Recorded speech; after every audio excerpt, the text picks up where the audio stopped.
Hello, hello, everybody. We got a pretty good match today. Garrett, our in-house 400, playing Tom.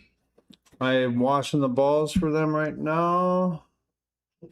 I'm going to go get it ready. Hopefully we have a good match today.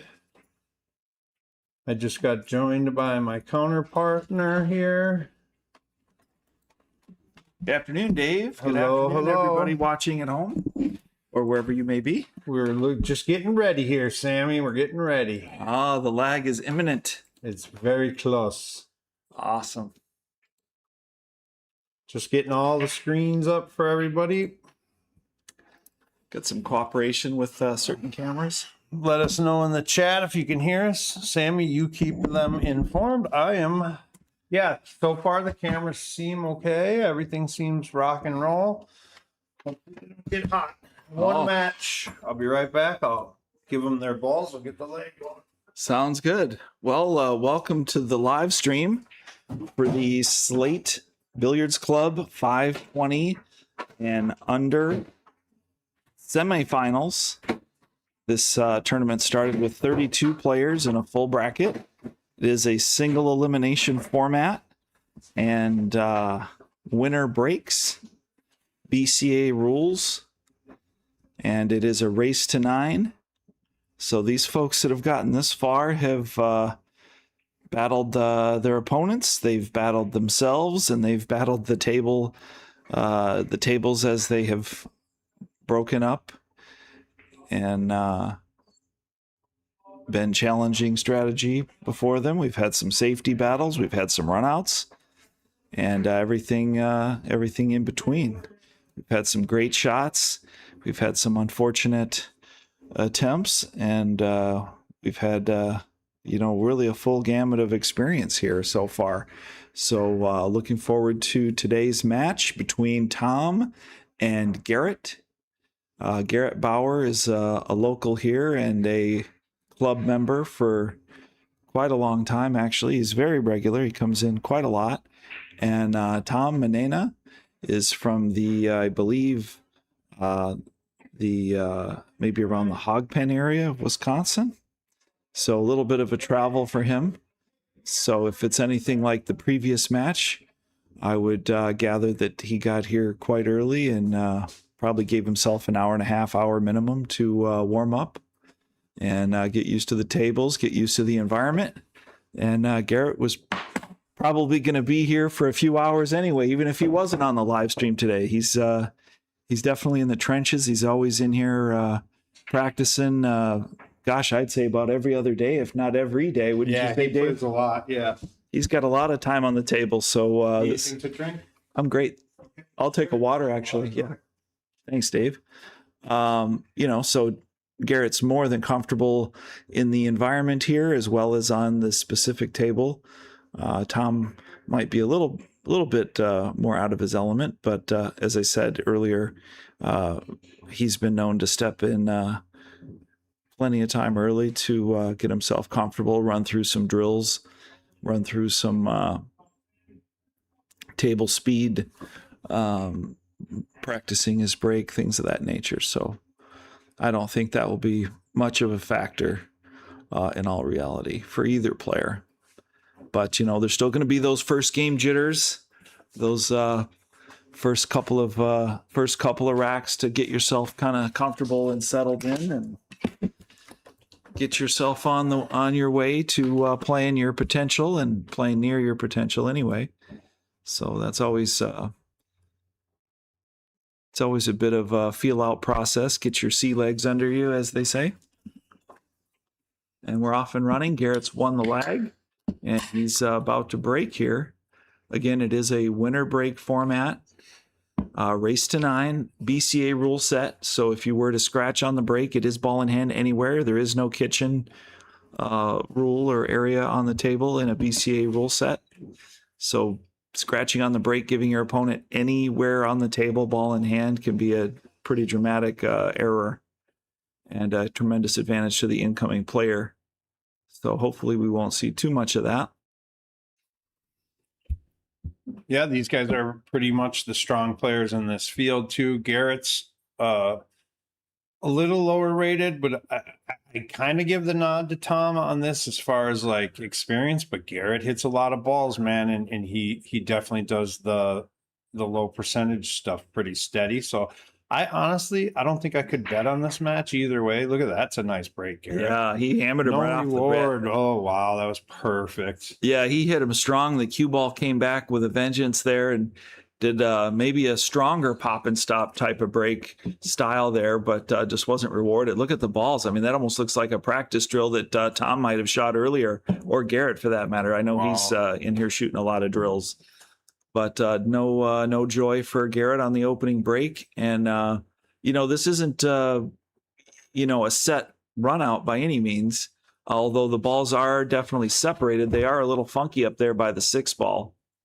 So we'll see how he likes his chances here. I like the way Tom walks the table and really kind of takes in the angles and takes in kind of the data points here before making a decision. And there is no shot clock, so these folks are certainly capable of taking their time and being as comfortable as they prefer to be in their own cadence at their own pace. And certainly commend those folks for, really kind of seeing the lines and looking at position lanes that they might want to enter and exit through. I think he's going with a combo here to play the 6. Take solids, shoot the 1 next. Yeah, looks like it. A little long. Maybe that 1 goes in that. Might go in the top. That's tight. That's tight. Yeah, I'm not sure, Dave. Not sure that it does, but so shout out to all the players down in Florida. Hank the Tank got a good win against Jeffrey DeLuna. Awesome. I didn't know that. Yep. And then everybody's out of the tournament except for Ed Bergu. He beat Sanchez Ruiz. Whoa, world champion. FSR. So yeah, wow, big Ed win Bergu, for Ed. good job. He'll win earlier this afternoon. I think he's playing again right now. But the Prestigars were there cheering him on. I'm not sure who all is playing the bar table event. That starts, I think, today or tomorrow. I know Kendra is playing it. Maybe JD, Jesse, and Hank, and them guys are all going to play it. Brian Brecky's meeting them down in Florida for the next tournament. They're all staying down in Florida until the next WNT event, which is next weekend. Right. So, well, I think Steve Brecky flew down and they drove, right? Yeah, Brecky's still here. He's actually flying down for the next tournament. Oh, right. Yeah. So cool to have. I think we had Nick Marsalic went down, and so did Braylon Jensen. Yeah. Braylon ended up drawing Hank the Tank in the I saw loser side. What are the odds of that? I did all the way to that. Florida. They're juniors, both junior players that play out of Slate. Played each other many times, and then shout out to all the Slate players out there walking the walk, doing the grind. It's and you can't win if you don't sign up. Yeah, that's a tough draw for Nick and for Braylon. Unfortunate, but I mean, it's bound to happen eventually. It's just sucks. And the tournament director JD Prestigard, he drew Carlo Beato, world champion. He lost the leg and basically did not get a shot the rest of the set. That's what world champions can do. My advice to JD was I wish he would have won the leg and ran the first 3. Yeah, JD, what are you doing? Not winning the leg. I mean, that literally it came down to that because JD can run 3 racks down there. And I asked him, he never responded, but I asked him, like, if you ran 3 racks on the guy, won the leg, ran 3 racks, maybe had a safety game and ended up losing anyway, 9-5, would you feel different about it than... because he was like, winter break format in the professional tour, but Well, I think we need a seminar on coin flipping. We're going to do a Slate instructional session on winning the coin toss. Winning the coin flip or the... We're going to do some warm-up. So he got shape on this 1 anyway. So back to the action here. Tom's quietly running out this rack. The 3 is tough, but if he can get the 1 in the side here... Yeah, let's look at the overhead and see if he's got an angle here. Maybe he can bink this off the 8, too, to move the 3. Let's see if he can cheat the angle there a little bit. Oh, it looks like he's under it. Tight, yeah, he's under it. He's not over it. He's under it, so to speak. Let's see what happens. Nice shot. Oh, it didn't quite drop. Yeah, but that's so now he can shoot the 3-1 combo from the bottom part of the table to get, We'll see if Garrett how Garrett does. So Garrett's coming to the table.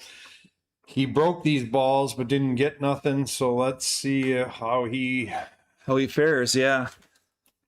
No, that's great insight there, Dave, on the Florida tournament. I appreciate the knowledge personally, That's and also why we do this. Yeah. I love that they get to go try it out in the real world.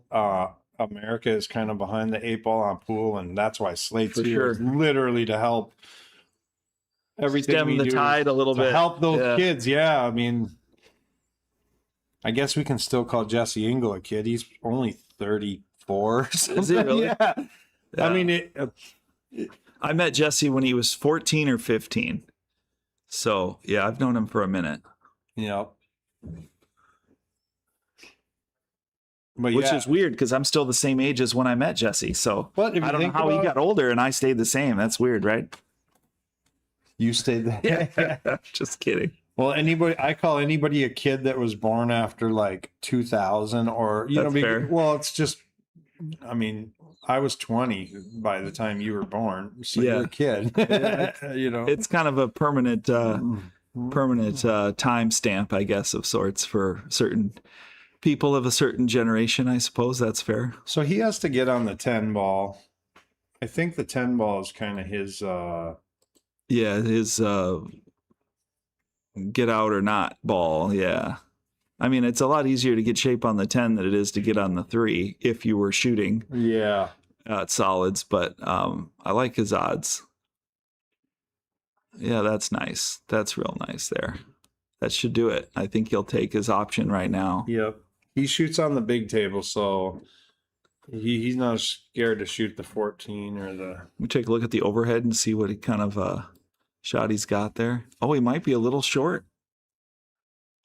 Yeah, he'd have to shoot the 14. Yeah, it looked better from the other angle, but he actually is a little What about this pattern? 14, 13, 10, and then shoot the 11 in the side. Yeah, that might be nice. He might want to shoot it now. If he's got the 10, I feel like he's got to shoot it now if he's got it, but it looks really close. He might have just enough or he might be just shy. It's so hard to tell unless you're really looking down the barrel of the rifle there. He's really making sure that he's got the room. You know, he certainly doesn't want to miss that ball because then, like you said, he leaves that 3-1. Yeah. It's off to the races. Yeah, he didn't like it. If it's not there, don't force it by any means. And it's early yet. There's no need to. Sure, just get shooting some shots and Yeah, just get your feet under you, shoot some balls in. So does he roll this 11 in and?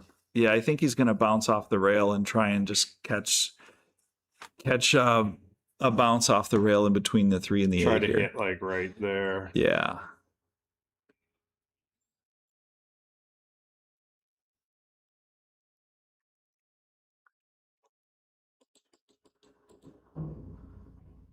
Let's see where he's going to fall here.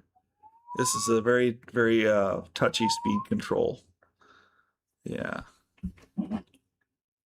Thanks for telestrating there, Dave. Excellent work on the telestrator there. So looks like he's got a little inside maybe on this. He's putting a little left on it. Could be mistaken, but nice shot. Yeah, just a little too much of a bounce there. So 2 rails right at the 3 ball. Yeah, I think. Or do you just roll it in and do you just roll it? Where's my Can he first? stun it? Do you roll it in and just kind of leave it here? Or I like boom, boom back because I mean you don't have a shot on the 10. He's definitely got a little angle there. So I mean it's real tricky to just check this with a ton of left. And I don't think that's the shot. Mike, we're gonna call you on speaker next game. And we can have you on the live stream from South Dakota. That's right. He's on a trip. Yeah. I ain't plugging the phone into the computer, but I'm gonna put it on speaker. I bet they can hear you. I wonder how clean the audio would be, but probably not. But that's okay. Mike can say hi to his fans. Long distance dedication from Mike. Yeah. Mike is our commentator who is driving his daughter's car back from Portland, Oregon. Oh wow. He left yesterday. He'll be back. He's somewhere in South Dakota. It says Bismarck. Almost in Bismarck. Oh, you're tracking him? Yep. He's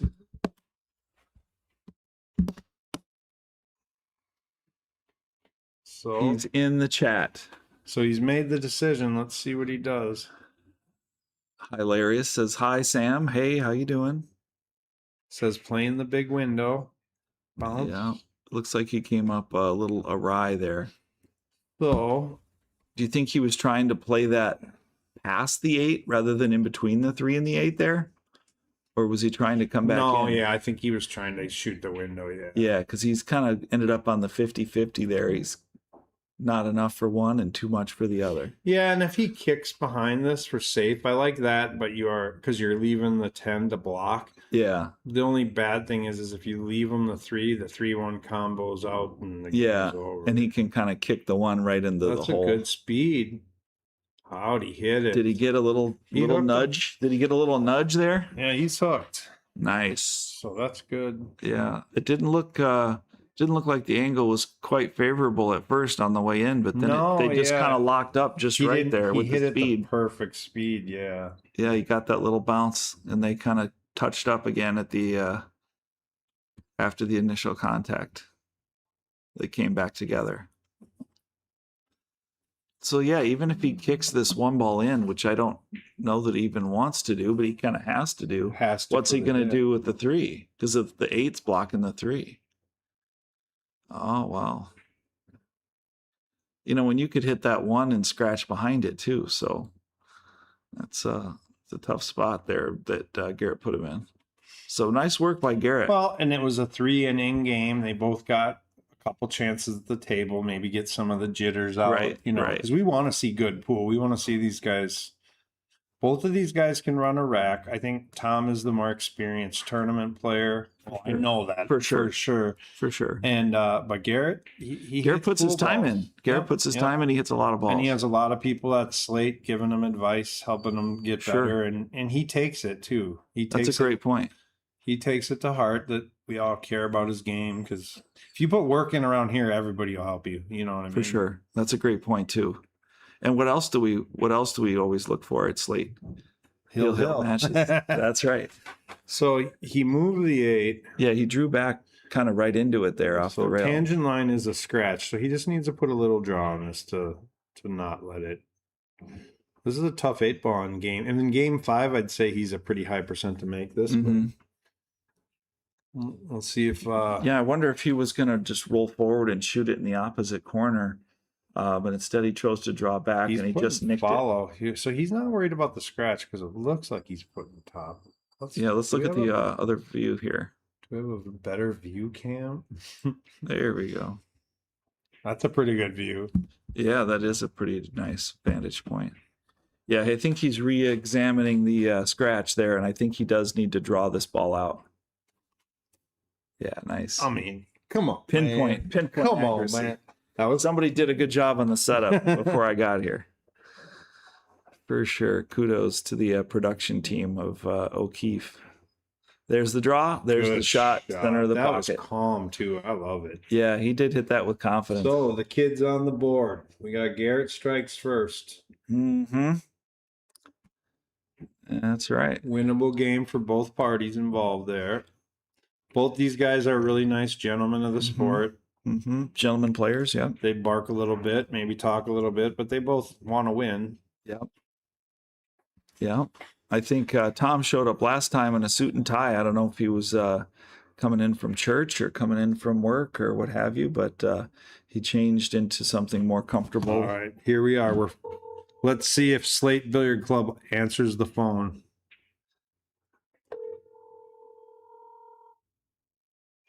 We have to tell him he's live. Mike, you're live. Mike, you're live. You're live. You're live, Mike. You're on the stream. Sweet.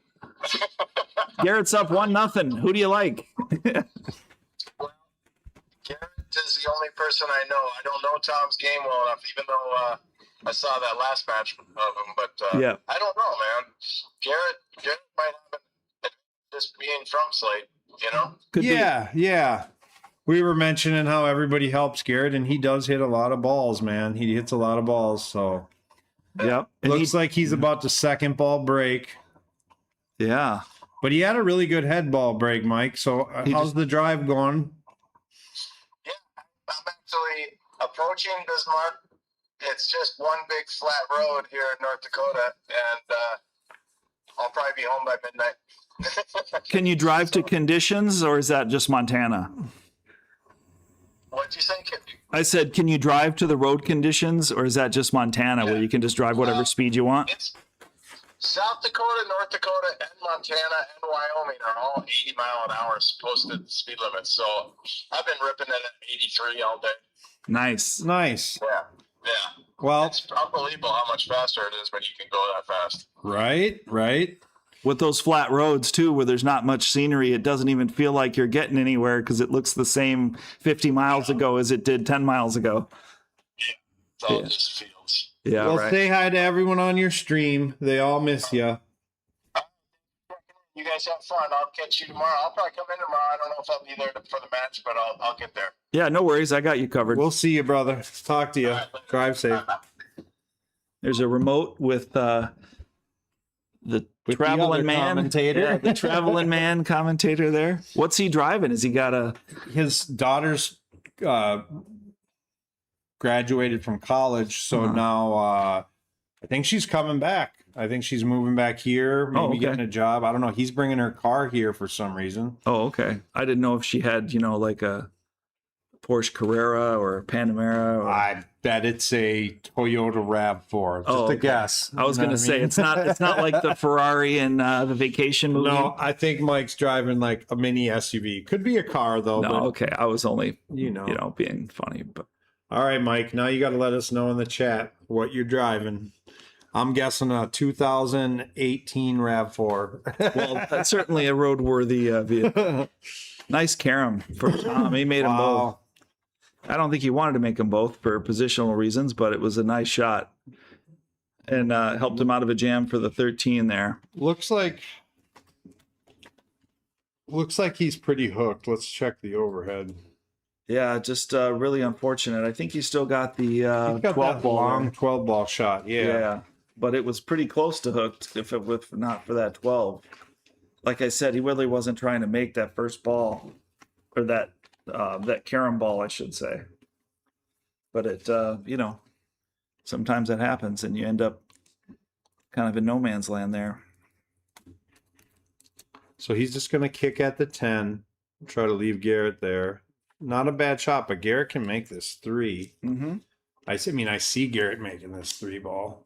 Is the 7 on or as well or no? I think the 2 is on and the 7. I mean, he did leave him jacked up over a ball, and that's about the best Tom could do if he wasn't going to go offensively. That's a good, smart play. Leave him tucked under there. Yep. Sometimes people refer that as a kind of like a table safe or like just a generic safe where you're obviously leaving a hit. You're not going to get ball in hand, but you're just putting them in a precarious situation. Make him go for a really tough, like a prove it shot or a daredevil shot, and kind of put them in an awkward place where they've got to shoot tough or shoot a strong shot. Could have got him under that 10, but he didn't. So let's see if Garrett can down this 3 ball. It's not easy. He made it. Came out great. Wow, how'd he hit it?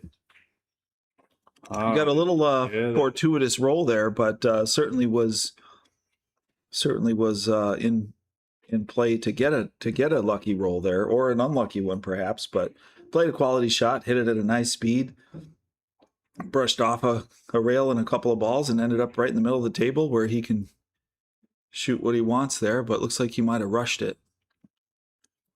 He was jacked up in treetop there over the 7.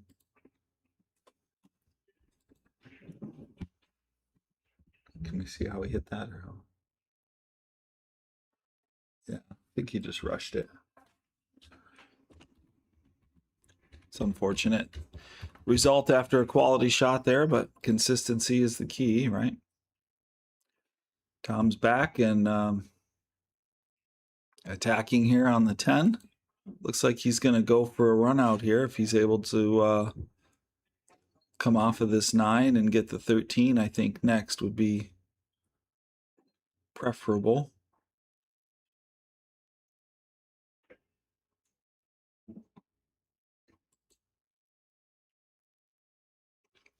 Yeah, Angela will reshare that or repost it. All right, he's shooting the 13 now. He's going aggressive here. I guess if you've got the shot and you're confident, but I'm just not sure where that's going to leave him. He's going to have to do kind of a stop shot here or better. Yeah. It's about as good as you can hit her there. Yeah, that was a quality shot to make.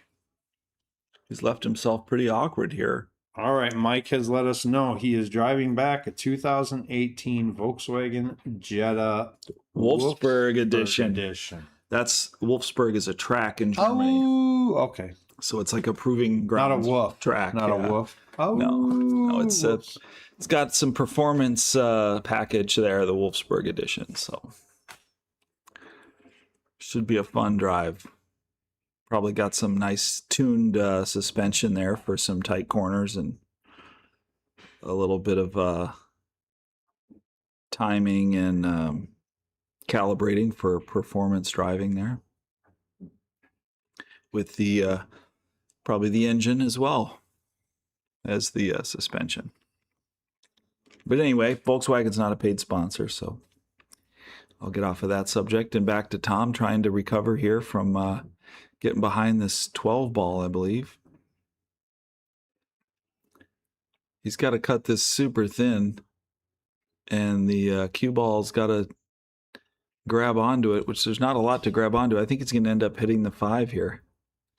No, he spun away from the 5, but he also hit it pretty thick, so it didn't get to the pocket.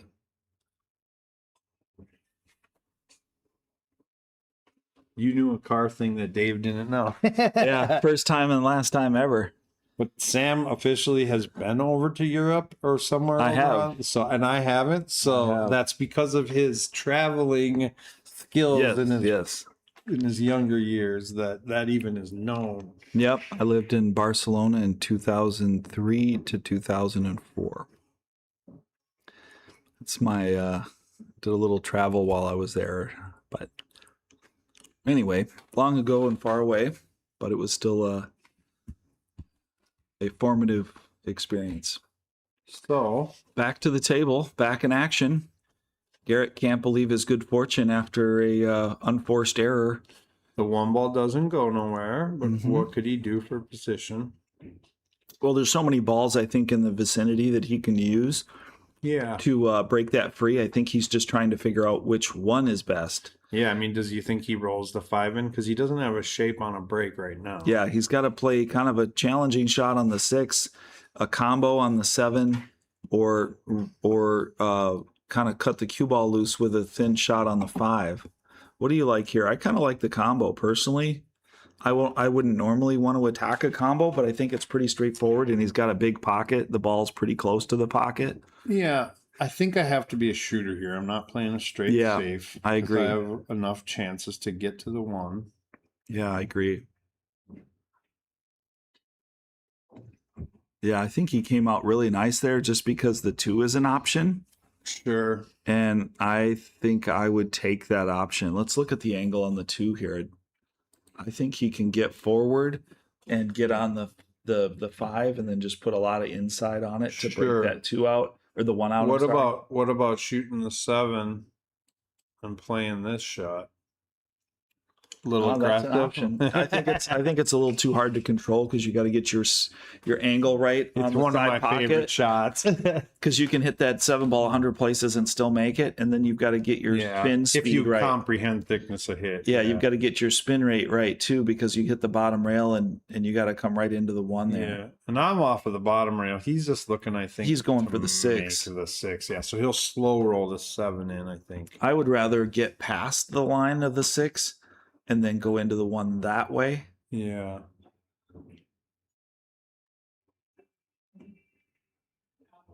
Okay, he drew it a little. Yep. He's definitely going to get the 6 out of the game. Yep.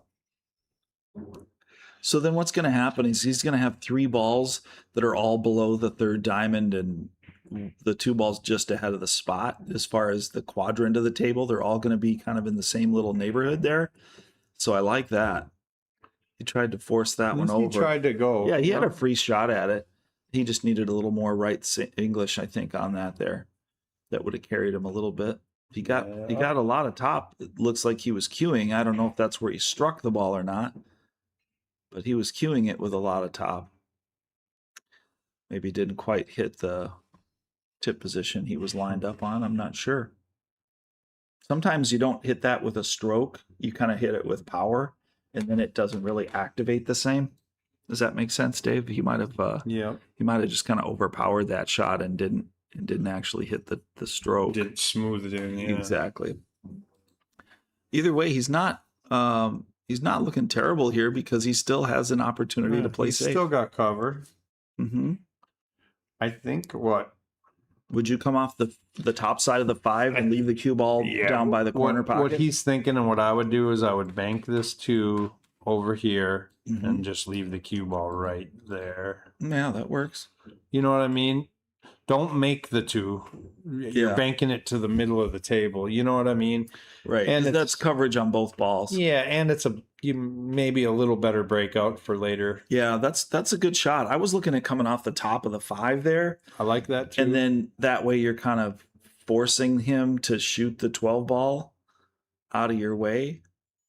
Look, he did my shot. He even double covered him. Yeah. So he's, like you said, you're forcing, like, same with your shot. It's a different version of forcing him to shoot the 12 ball and getting your 1 out. I don't think he's got a He's thinking bank about shot here. kicking at it. Just kick it to safe it. You know, kind of just like make a hit. Yeah. Which is a good shot. He wants to. Oh, maybe. Oh, he tried to tie up the 5. He hit it a little too strong there. Okay, so he was going to try to take an intentional foul there and just jam up that hole. Yeah, he was trying to tuck the 5 into the 12. Yeah. Create a problem for Garrett. Yeah, I like that shot, Tom. You just had to be a little bit more chill on it. Just a little more chill. That's definitely a 1 pocket type. Yeah, that's a high level decision there, I think. And he hit it at the perfect angle too, just a hair too hard. He measured it out, definitely. So Garrett's got ball in hand to break this. Yeah, I think Garrett's going to come out okay here. He wants to make sure that he doesn't hit the top side of the 1 and knock the 12 closer to the pocket. So that's what he's kind of looking at now. I don't mind shooting the 5 ball the long way here up in the top corner and then pushing the 1 out that way. What do you think of that, Dave? I give this a little more punch. I'm punching this a little hard. Mm-hmm. Like you said, I'm going to try to come right off the top of this 1. Yeah. Bank the 1 out and then play off of the 1 for shaping the. You know what I mean? And you might get shot on both balls. Yeah, But I'm going to kind of like stun the 1 out. I think he might end up with the cue ball below. Like a double kiss. By the corner here. Yeah, he's a little double kiss, but he did it perfect. Yeah, he got lucky there, and that's okay. There's 100 ways to skin the cat there. That is for sure. And there's also about a dozen ways for that to go wrong. Yes. So he was fortunate there. Don't want to be bumping balls, moving balls. Well, I mean, you have to bump a ball if you're doing a breakout, for sure. Yeah. But you don't want to be bumping he got balls the double or moving kiss. balls. Yeah, he got the double kiss. You don't want to be doing that. Put the 1 right out. Don't do it, Sam. Don't do it. I do it. You've seen me do it. You know I do it. And then most of the time I regret when I do it. Most of the time I regret when I do it, for sure. Well, let's see here. Maybe Garrett's going to win a down payment on a 2018 Volkswagen Jetta if he can win this match and win 1 more. Let's see here. I like his odds here. I think he's trying to play the percentages here. He's like, which ball's better? I don't mind shooting the 2 ball here and bumping the 8 closer to the pocket, being as how we just talked about not bumping balls. But he comes out with a nice angle that way, and the cue ball's pretty well controlled by the 8 ball kind of putting the brakes on it there. I wonder if Garrett's brother is watching this, because I think Garrett's brother, I don't think he's got the upper hand on his little brother anymore. Yeah, he's been playing a lot of pool. Yep. I used to play with his brother as well. Back in the did not see that coming. He was just trying to move too much. Yeah, he's trying to cheat the pocket and spin it in there and keep the cue ball. Let's see if Tom has an answer for this here. Do you just play the bank here and go one pocket style? And yeah, it looks like Garrett just overcut it there and overspun it. Did you play the one pocket bank here? Or do you leave the cue ball on the bottom rail? I'm playing safe. Yeah, that's pretty strong to make this bank. I agree. Yeah, I'm playing safe. Did you try and leave the cue ball on the bottom rail behind or underneath this one ball? I'm leaving the cue ball right here. Oh, you just try to Yep. just I'm just touch gonna it. bump. I'm gonna bump the 12 off of the rail a hair. Him lagging this at a cut angle would be really tough. Yep. He'll at least have to go for the hit. Yeah, I'm not moving. If you use the 9, you can sell out. I agree. I think he has to hit the 12. I see him hitting the 12 more full and covering the 1 up. Yeah. And then that way the cue ball can be a little bit more. I mean, you could forgiving. almost shoot the 12 here. The 1 should bounce off and come down here. You know what I mean? That's a good shot too. I didn't see that initially. And then your ball goes too. So now they got to defend. That's a good point. You do want to play it to a winning position if you can. That's a tight shot. I think he's looking at the shot that you talked about, Dave, and I think I might like your shot better because, like you said, at least your ball still goes. Yeah. If you move the 1 away. Yeah, almost like you're trying to make this shot, but really soft because you don't want to. You just want that 1 to be on the end rail, and you want your cue ball to stay in place. So it's a little bit thinner hit than the one I was talking about, not by much. Yeah, he covered the 1. I like that too. I don't think he did though. But he's forcing Garrett, to kick it. But yeah, like you said, can he see it? Let's check. I think he can see it. Yep. He could probably tick it, improve the position of it, and then it'll be interesting to see how the safety goes. Yeah. I think he might just be able to manufacture a way to hit this ball, if not with a little bit of spin. If not without it. I think he makes this ball. And Mikey, Demi's people are drinking all your food and eating all your chips, just so you know. Oh boy. I see him putting money in the cup for you though. That's good. Yeah, Mike's always restocking the snacks. Appreciate that, Mike. So Mike does a little bit of everything around here. So kudos to Mike for doing some training sessions on Mondays and Wednesdays. Mondays the 9-foot 9 ball, and Wednesdays is the bar table, and takes care of some of the. He made it. Yeah, I thought he could. I thought it was there. Look at this unlucky roll.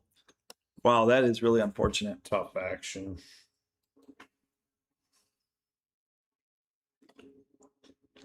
Garrett's right to work though. I like that. He didn't lament too much.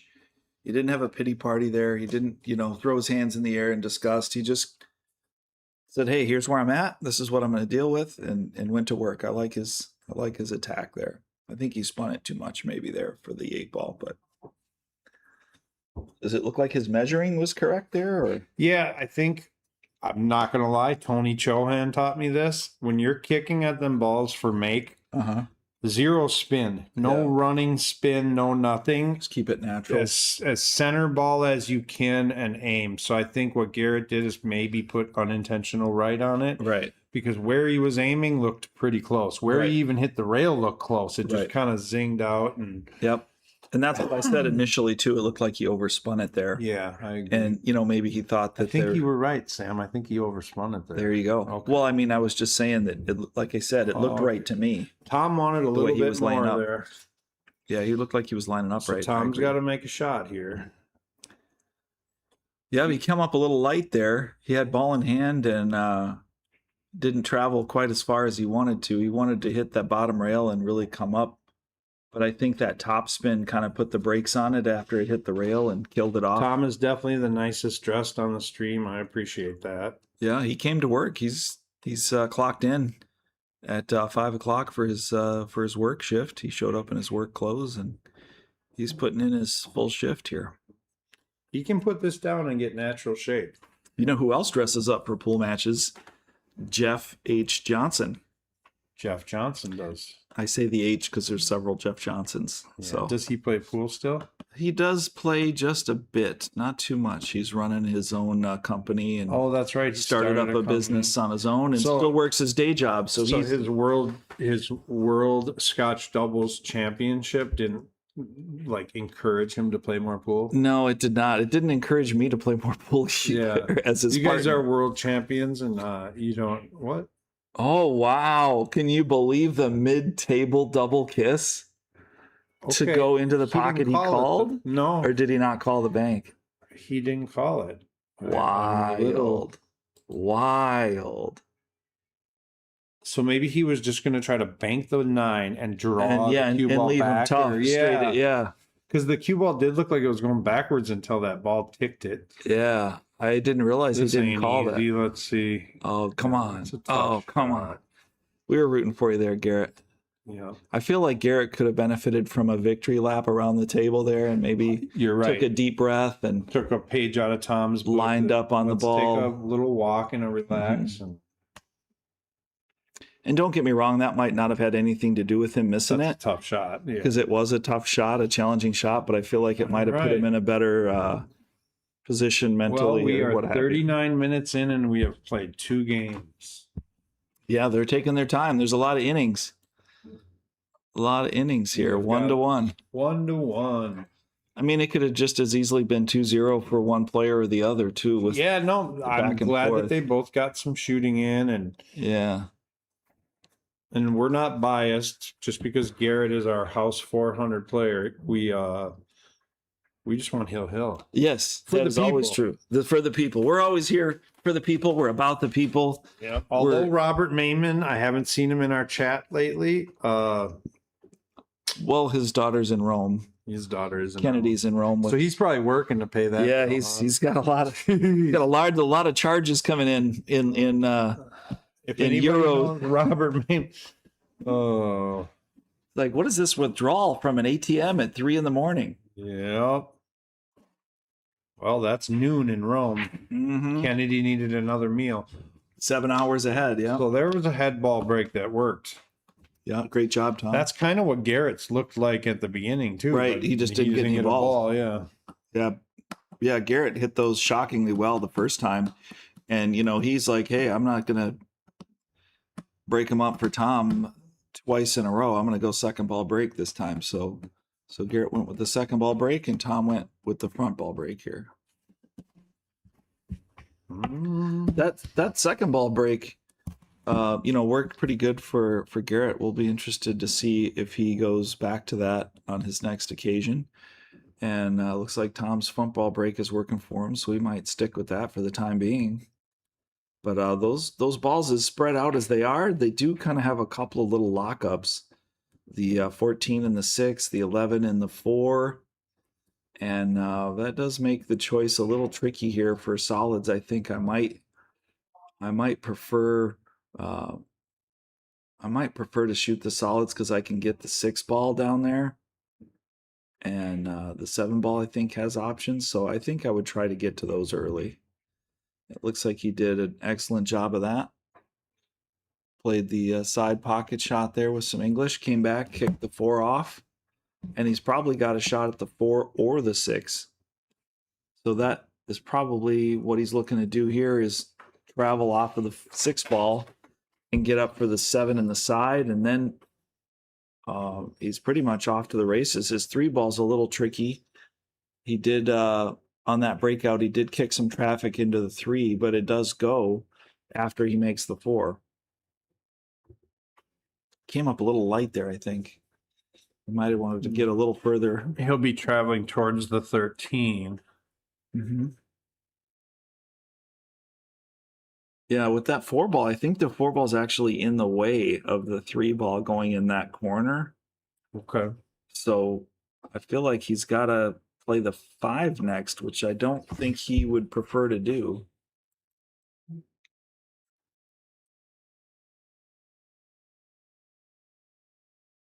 Let's see what he's, he could go up and down here if he misses.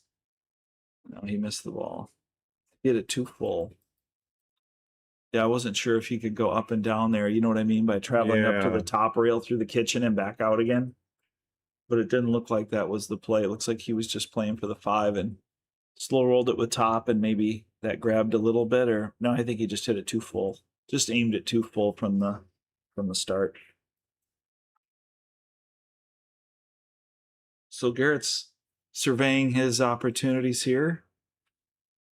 I think he wasn't particularly impressed with the 12 ball there from the look on his face.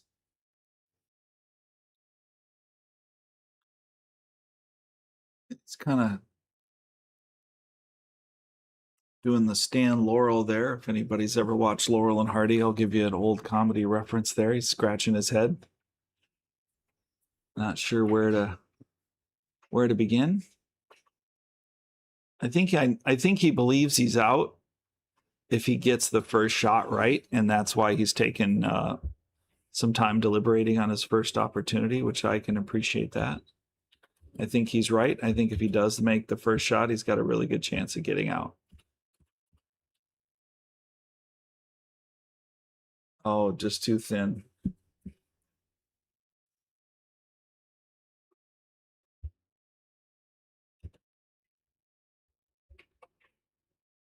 Tom's got a little bit of work here to do. This 3 ball's not guaranteed for certain.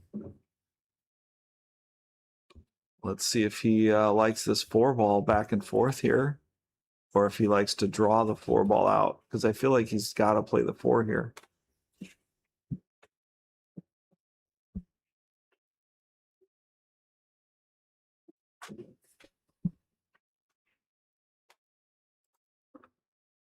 Yeah, he's going for the 4.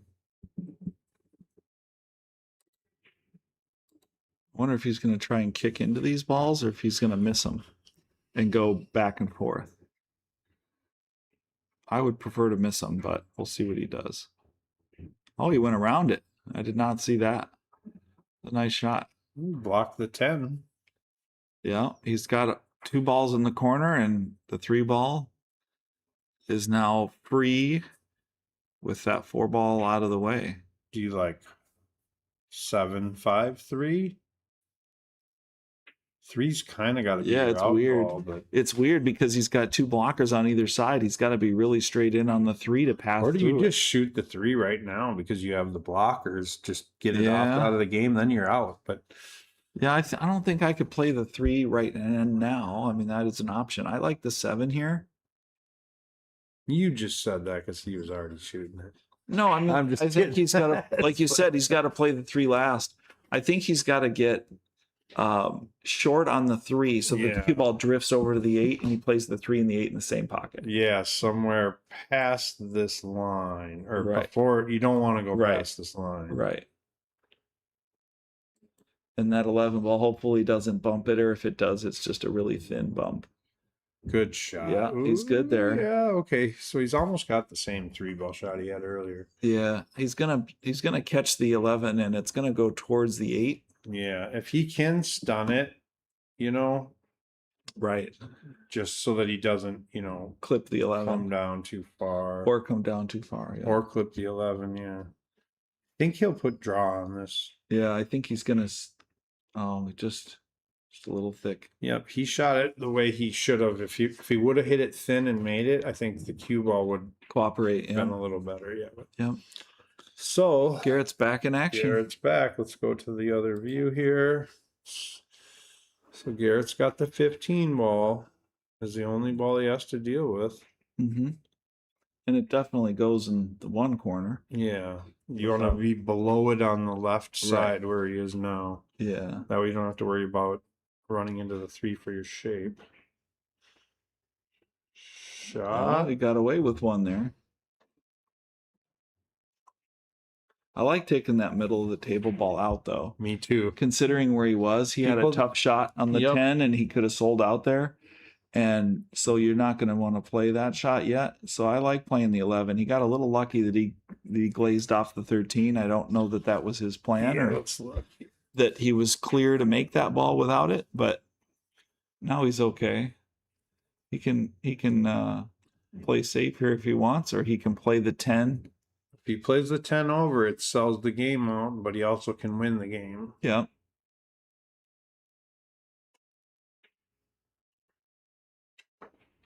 Miscued. I heard a miscue there. Yeah, he did.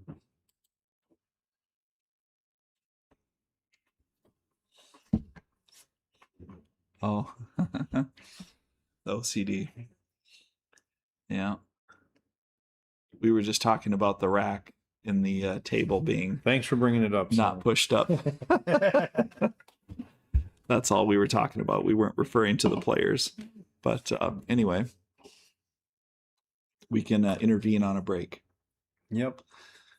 So we got a little lucky that he unfortunately miscued, but he got a little lucky that he left him pretty tough here. He's going for the kick.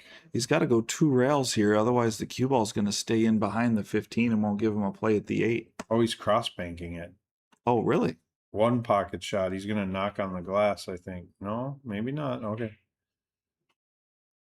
I think that's what he called, like a bank, but I think he's 2 rail kicking this. Yeah, you're right, because he called that corner.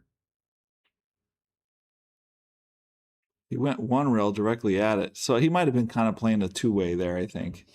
Left Garrett tough. Because yeah, if he went for the 2 railer, he does get the opportunity to shape, but he also sells out. I think he was playing it directly 1 rail to try and stick Garrett with a tough shot. So that was smart. And he put his 3 in a better position, so if he does get back to the table, it's available near the pocket. Never a bad strategy.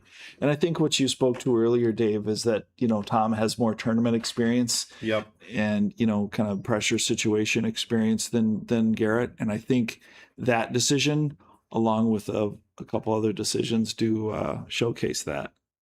It hasn't showed up tremendously in the scorecard as of yet, but over the course of the tournaments, I'm sure that decision-making and execution at a high percentage has served him well, and may show up in the scoreline in this match along the way as well. Looks like Garrett might be going for a 2-way of his own here, down into the 13 ball. I think I would just be a shooter here and just go clean at it. Yep, that's what he did. I stand corrected. Yeah, for some reason I thought from that angle it looked like he might have been playing a 2-way, but I like the way he played it. Aggressive and just put it down.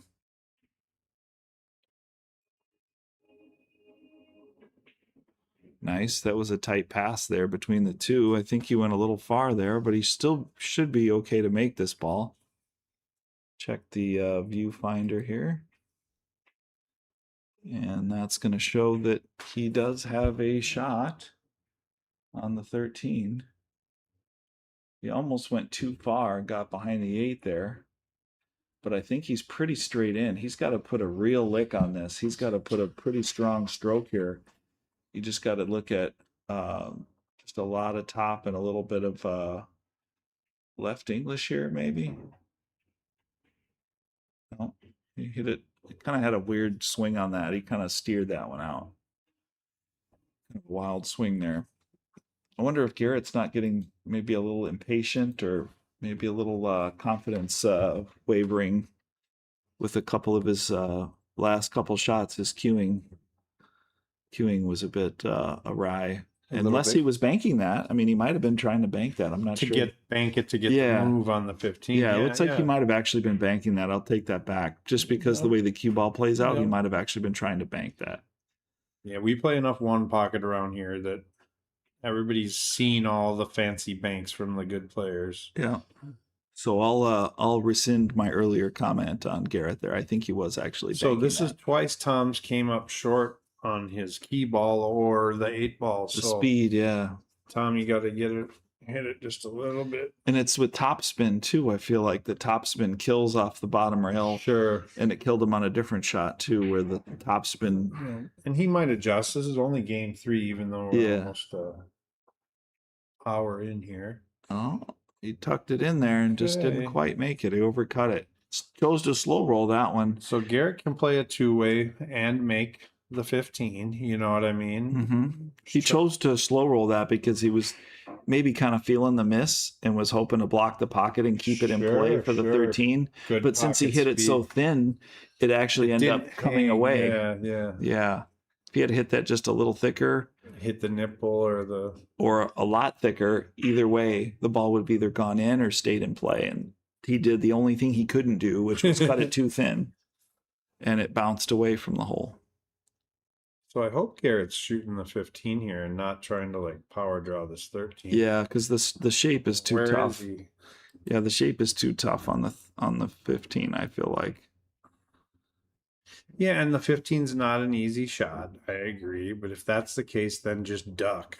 You know what I mean? Yeah, it's pretty tough to duck with the 8 ball in front of the pocket there, especially on the side of the pocket that it is. If you leave him here and make him where his hand is, and just make him do the Yeah. one rail kick. Yeah. What do you know? Like the dude, if you don't like the 15, leave him a makeable kick, and maybe he'll miss it. Yeah.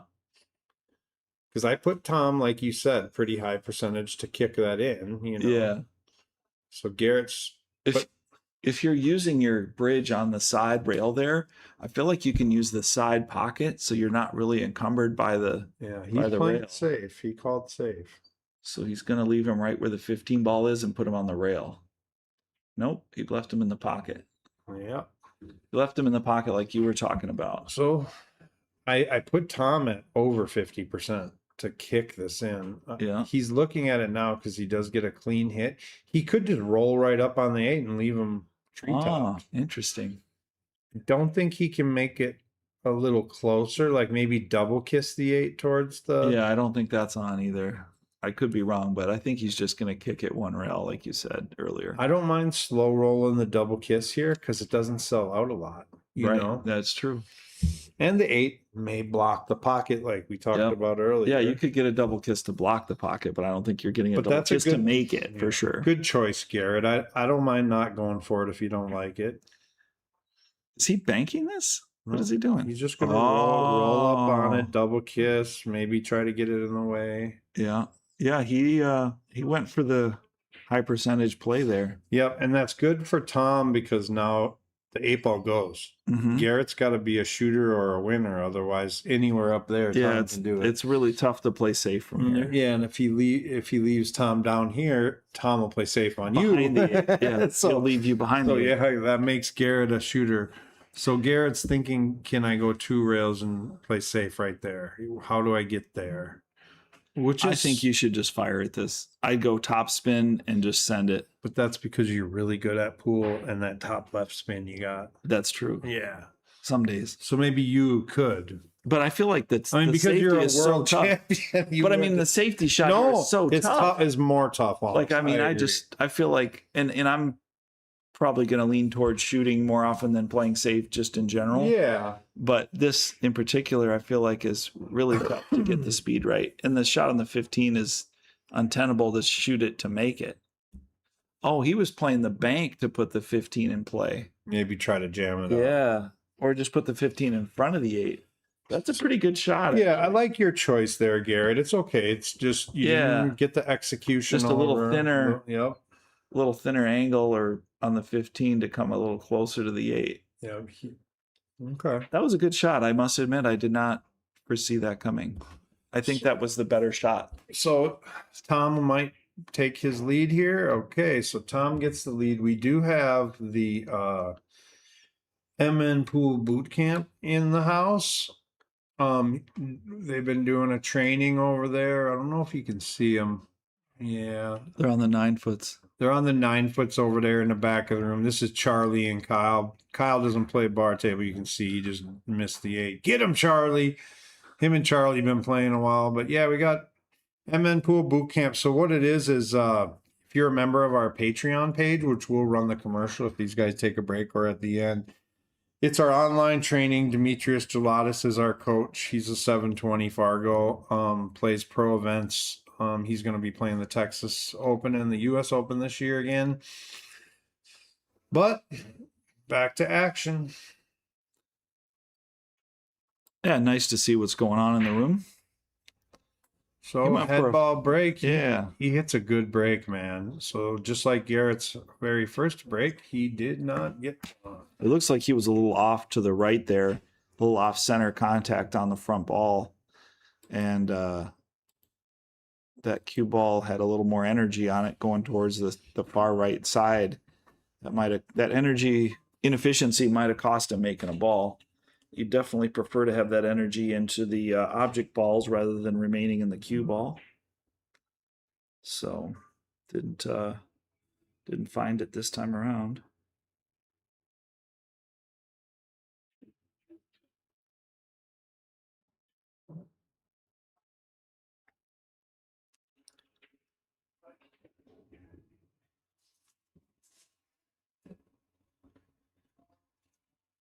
All right, Garrett's surveying the situation here. He likes stripes. He's going to go with the 15 here, and looks like he's going to draw back. Ooh, he might. Did he get on the 14? No, not quite. He might have gone too far.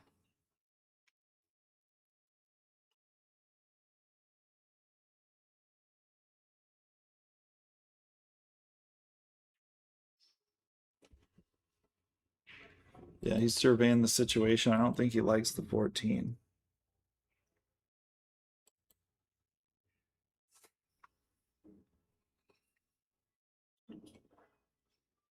Just seeing which ball can lead him back there.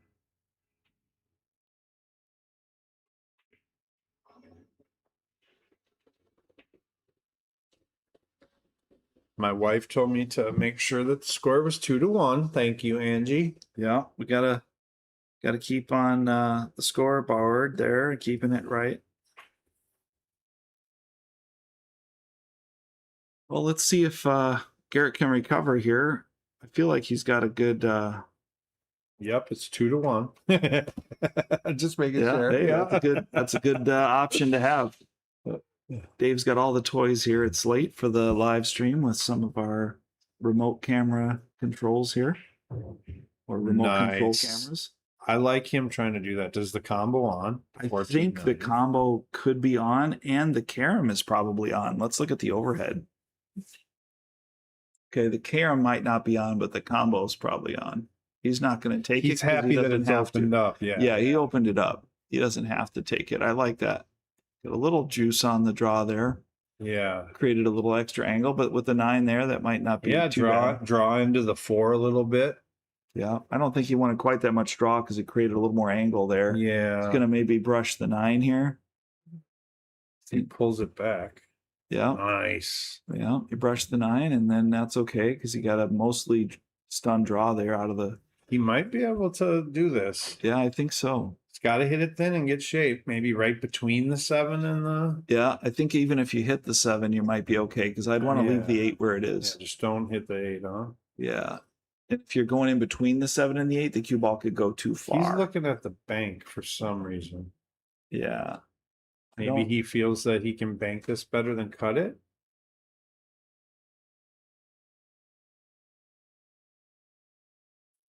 Yeah, I'm not sure there. I think that was a cut shot I do too. situation. I think maybe it seemed a little wild to let the cue ball go flinging. So maybe he was trying to keep in control, which I don't mind either. Uh-huh. So Tom's back. He's got a good look at solids. The 2 ball has to go before the 5 ball. Yeah. Maybe the 6-4 combo is on. So he really just needs shape on that 1 ball. Like he just looked at. He knows it. Figure out a way to get shape on that 1. I think he might stun down for it right now. Yep. Maybe he wanted a little bit more, but oh. Hey, share the stream for us if you guys are watching today. We're going to be on for a while. It looks like here these guys are taking their time and trying to get into the finals. Yep.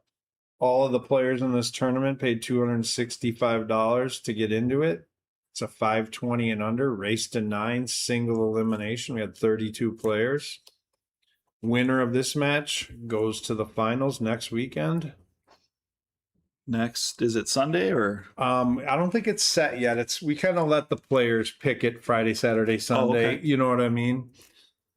I really like the format of this tournament. I mean, people are always complaining about how, when you're in the losers bracket early, you sit around too long, and if you're in the winners bracket down to the hot You seat, play you the sit around finals too at long. 2 a.m. and no one's there. It's like, yeah. no, the finals here. That's the other thing too, is you play a really long set too. A lot of the low rated players in this tournament were like so happy that I've never played a race. They've never played a long set. Yeah, absolutely. So it's good for their pool game too. And they get commentating, and they also get to watch their stroke, watch their body positioning, watch it all back later on. Watch it back and learn. It's painful to watch yourself play pool. I hate it. It is. But I've recorded myself a lot, and there's no It's like, man, who is that guy? He's got bad mechanics. Oh wait, that's me. Yeah. Whoops. I thought that dude played better. Yeah, Wait, what's that's up with me.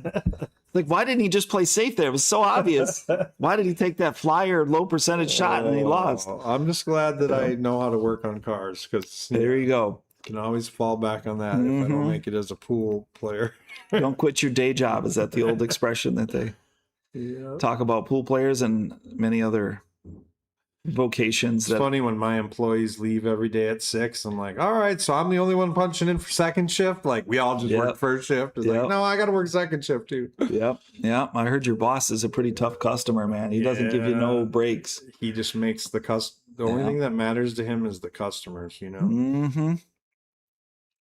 Okay. Well, Garrett's got a get out of jail free card there. I'm really surprised that he got back to the table. Me in this too. rack. Tom could have maybe played safe there, but let's see. I would have maybe ducked on the 2. He could have, but he wanted to get that trouble ball out of the middle of the table. He at least understands that balls in the middle of the table are actually not the easy balls. For sure. And he put some low left on that, and it looked like he decelerated through his stroke, and I think that's what caused the errant direction of the object ball, because he missed that pretty wide. Granted, the English probably did throw that shot a little bit. And I'll tell you, both of these guys, I've watched them both play a little bit now, and they are both a little higher gear than this. So it could be nerves, could be opening game jitters.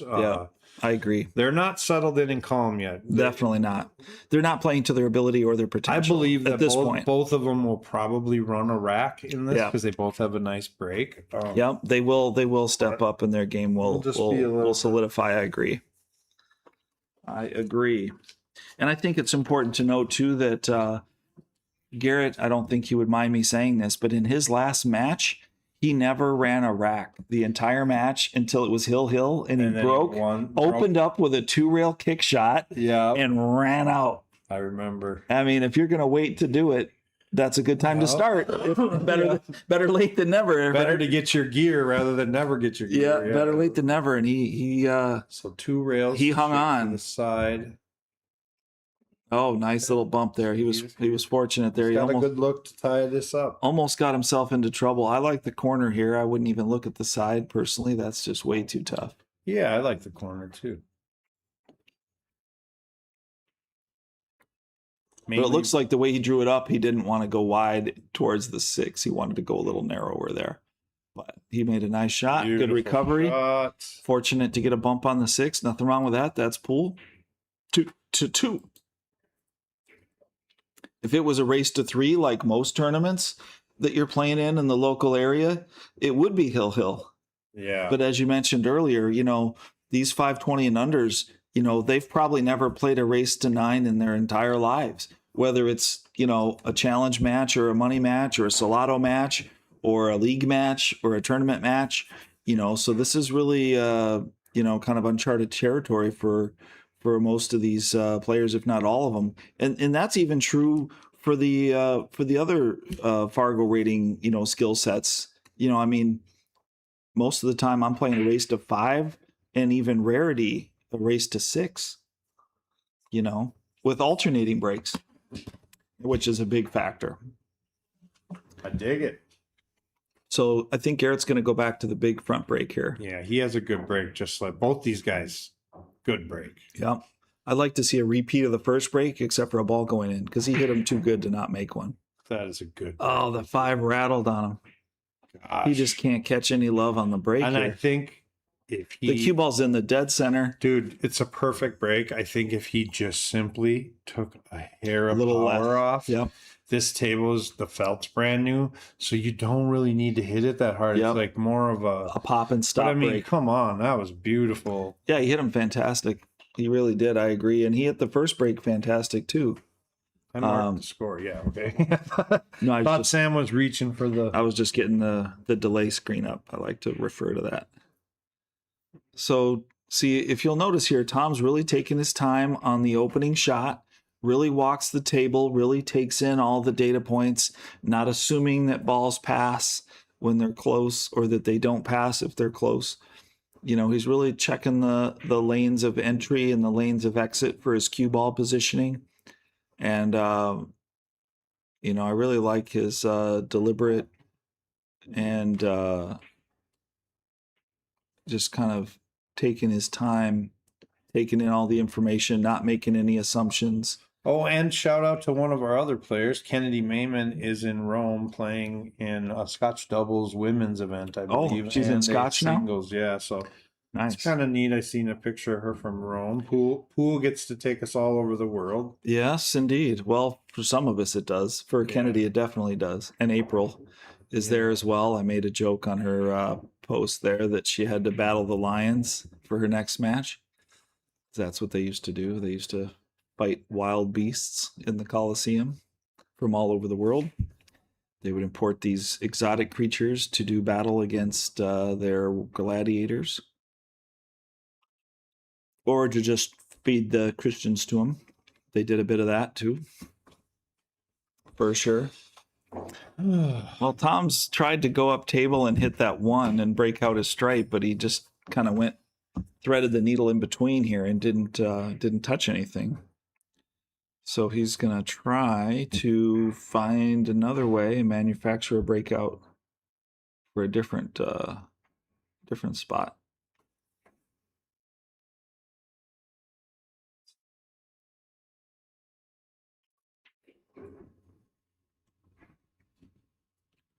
So he's tried to lag off the stripe there and leave Garrett in no man's land a little bit here. Or the solid, I apologize. But Garrett is on stripes. He's got a pretty funky angle for a back cut on the 13 there. And I think he's got to take it because he's looking at the 9, doesn't do anything. Yeah, all it does is help Tom, so he doesn't want to move the 9. He's probably not going to jump the 10 or anything crazy, so he's going to have to play the 13 and manufacture some kind of safety or some kind of a shot that he can use as a breakout. I don't like the run out here. It looks pretty low percentage to me for either player from this point, so I think they got to kind of cultivate a little bit and redecorate the situation before they're able to go for the gusto. So he plays the bank there, and that's a nice two-way shot. I think he's preferred to not make it. I think that that's the better eventuality there, is to not make it, because you're putting yourself in a better position to develop the 9 ball, and you're also probably not looking very good if you did make it to shoot from there or from even that area. So Tom's got to react now. He doesn't have a shot. He's got the 4 ball that he can hit that's up there by his cue ball, but that doesn't go anywhere. The combo, the 3 ball combo, I would suggest is probably not a realistic shot. The 4, 11, 5, although he might have to shoot it. Unless he's got a safety in mind, that's the only ball he has access to. So if you notice, Garrett actually walked the table earlier and kind of saw his line and saw his position, that's where he wanted to leave him. So excellent execution by Tom there. He did play the triple combo and he made it. It does help that the 5 is very close to the pocket, but that 4 and that 11 had a pretty good amount of separation between them, so he had to hit he had to hit pretty accurate on that 4 to that 11 just to have a chance at it. I think he's going to cross the 1 across side here. Nope.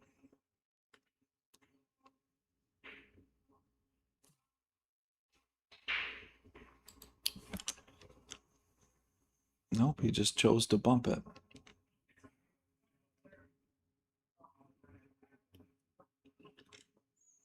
I think that Tom maybe didn't come out successfully there with that.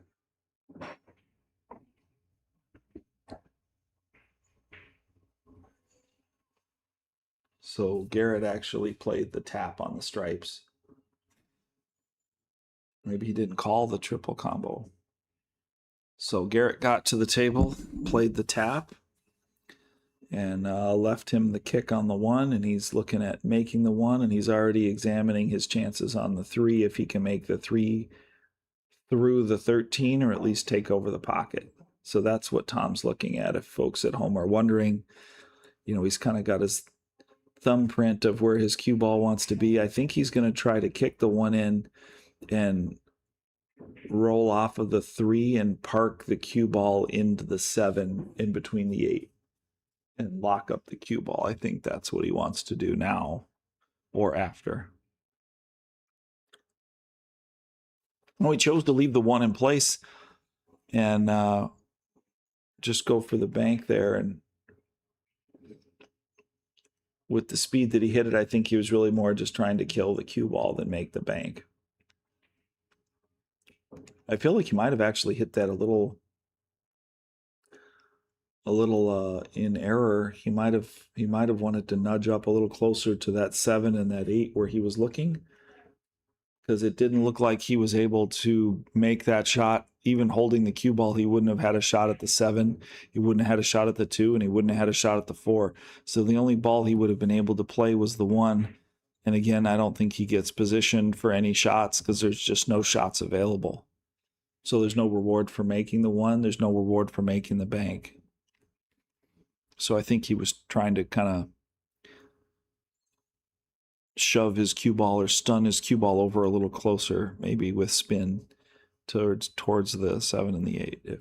If he was able and capable of doing that, I'm not sure.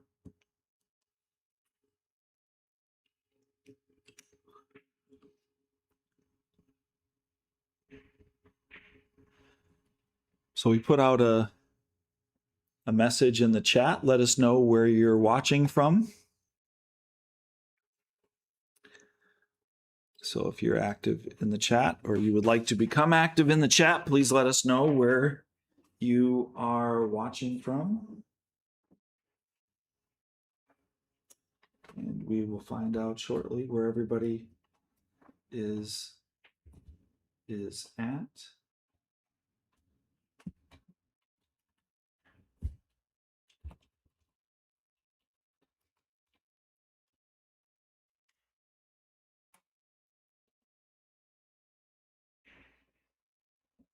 The updated bracket would be on our Facebook page, the Slate Billiards Club Facebook page, I believe. But there is only one match being played today. There's one match being played tomorrow, and that's all the matches in the tournament. This is the semifinals, and that's where we're at after 32 players have boiled down. And we have Garrett and Tom battling here 2-2. Tom's looking at the available options here, surveying an awkward position that he's fell into. It's looking like he's got to play the combo here. The match tomorrow for Piper. Oh, that wasn't a combo. He had a cut shot on it. Yeah, that's definitely the shot he was choosing. I feel like he was looking at the combo, and even the combo would have been a tough shot, but it would have trailed the 3 down towards the pocket, and then given him maybe some entry into the inner part of the rack there where his 2 and his 7 are. But that cut shot provided an angle where he could get to the 2 and the 7 by using the angle to make the 7 to come up and break out the 2. I don't think he's going to play position on the 2 here. I think he's going to run into it and try and redecorate because he's got the 1 as a hanger that he can play from most anywhere or even jump it. I think he just got a little wild with his stroke and his power there. Let's see if I can pinpoint what went astray on the 7 here. He played the right shot to get to the 7 instead of the combo. I like that choice. I think he just kind of jammed it there. I'm not sure if that was a grip on his backhand or just kind of a wild swing or what it was there, but that was the right shot to cut the 7 in and break out the 2. So I like that choice. Not to belabor the point too much, but I like the fact that he played the cut, moved the cue ball down to the 7. That's a much higher percentage play. I just wasn't able to execute on the 7, but had he made the 7 and disturbed the 2, the 1 would have been kind of sitting in prime real estate there. I feel like he probably had a good chance to get out off of that there. Just didn't quite execute the shot. And, you know, maybe he was just kind of sold on the breakout and kind of lost track of the contact point of making the pocketing the 7. I've done that a few times myself. We all have. So enough lamenting Tom's missed opportunity here. It's Garrett's world now. We're all just living in Garrett's world here. He's got the combo for the 9-13. And it looks like he's off and running after that. I like the speed there. He's got a nice little bump on the 11, gives himself a shot. I might leave the 9 where it is and just play the 11 up table here.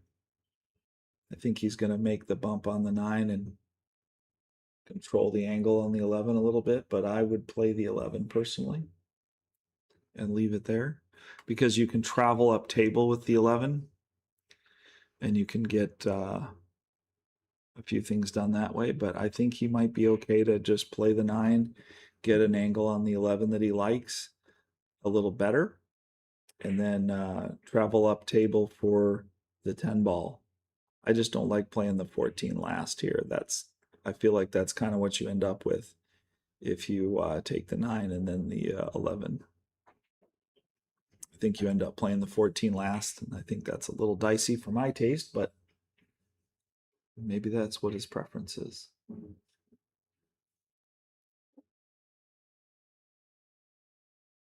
I would go 11-10, but Chip Olson cheering on Tom. And St. Louis, Missouri for Steve Miller.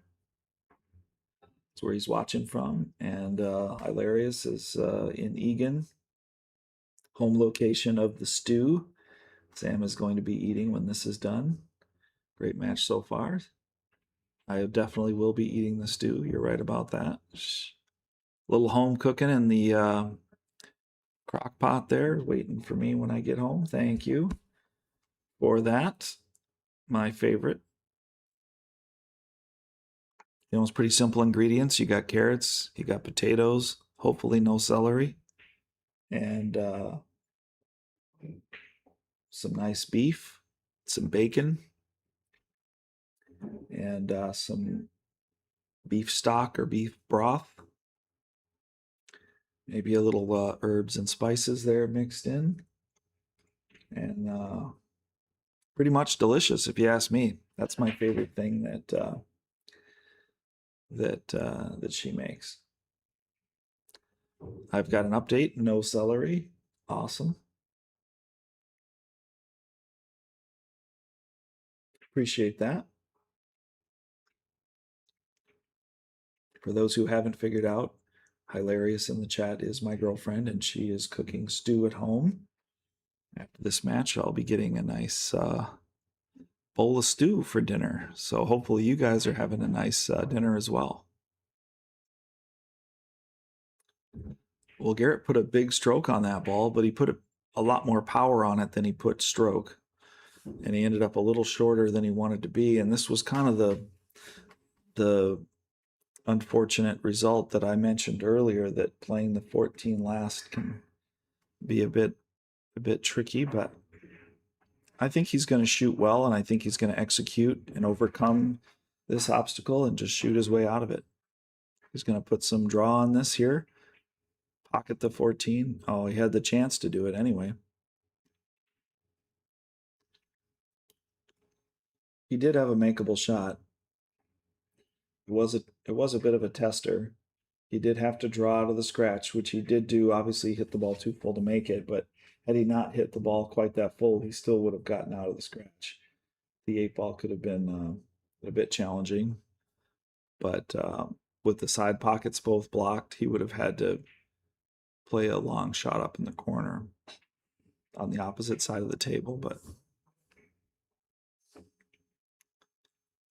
you know, if at all possible, I mean, not every table allows you the option, but you definitely don't want to be working your hardest on making the last ball on your set, solids or stripes, and you don't want to be working the cue ball so hard that, you know, your position or your shot on the 8-ball or to get on the 8-ball is, you know, a pretty tough shot.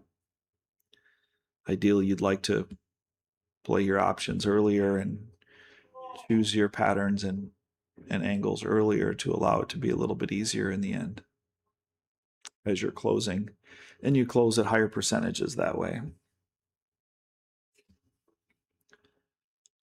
Well, Tom's slipped here, unfortunately for him, and he has left a shot on for Garrett as well. It looks like he decelerated in his stroke there. I'm not entirely sure. You know, and I feel like Garrett's confidence might be wavering, might be a little bit anxious still early in the match. And, you know, this is a perfect opportunity of forgiveness here for Garrett to get back on the good foot here and forget about past transgressions and just get back in the game here. If he's able to stun this ball over or draw this ball probably even a little bit better for the 8-ball position of avoiding the 7. Well, he drew it. He got all the draw. Ended up with a challenging cut here.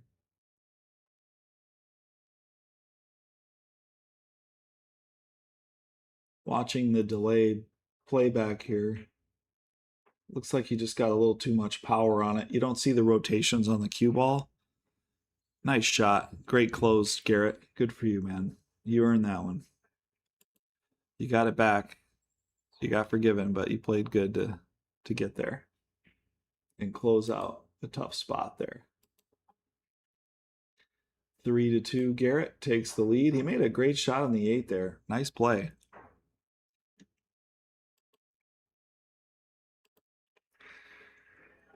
See, the score hasn't quite moved yet.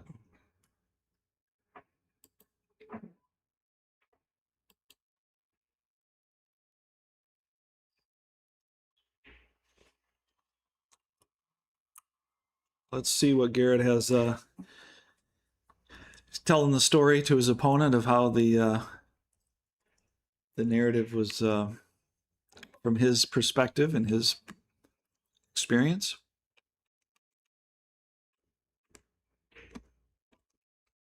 Little banter back and forth between the two gentlemen competitors here.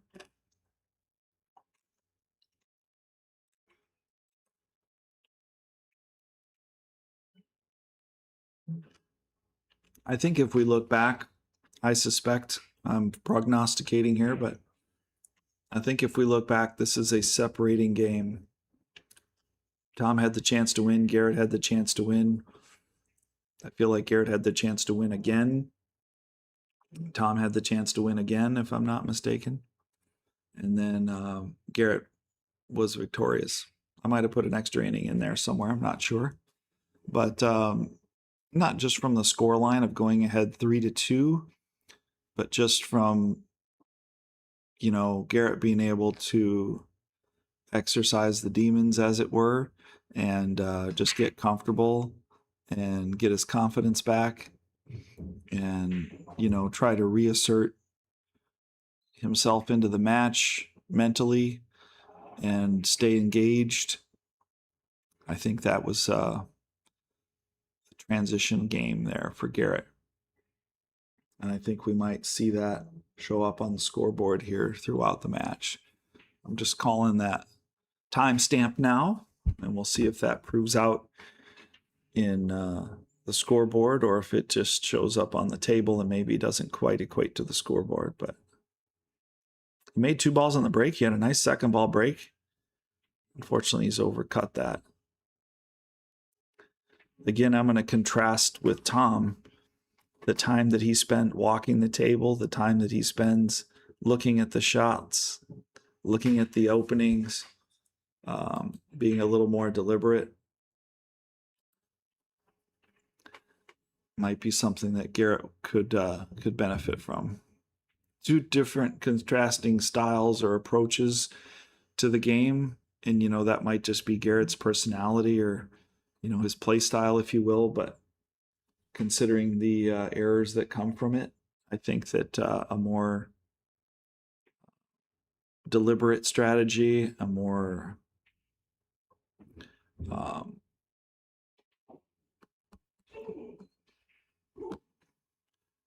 style similar to Tom's before he shoots might benefit Garrett there.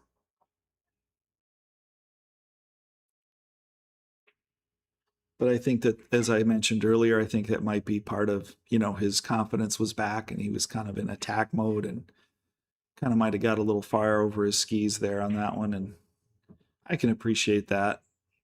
I think we've all done that before. He had his mojo working and he was back in the game and just kind of slipped on a banana peel there on the opening shot. Unfortunately, it could have been a nice rack for him there. But Tom's getting to work. Tom made a nice breakout there.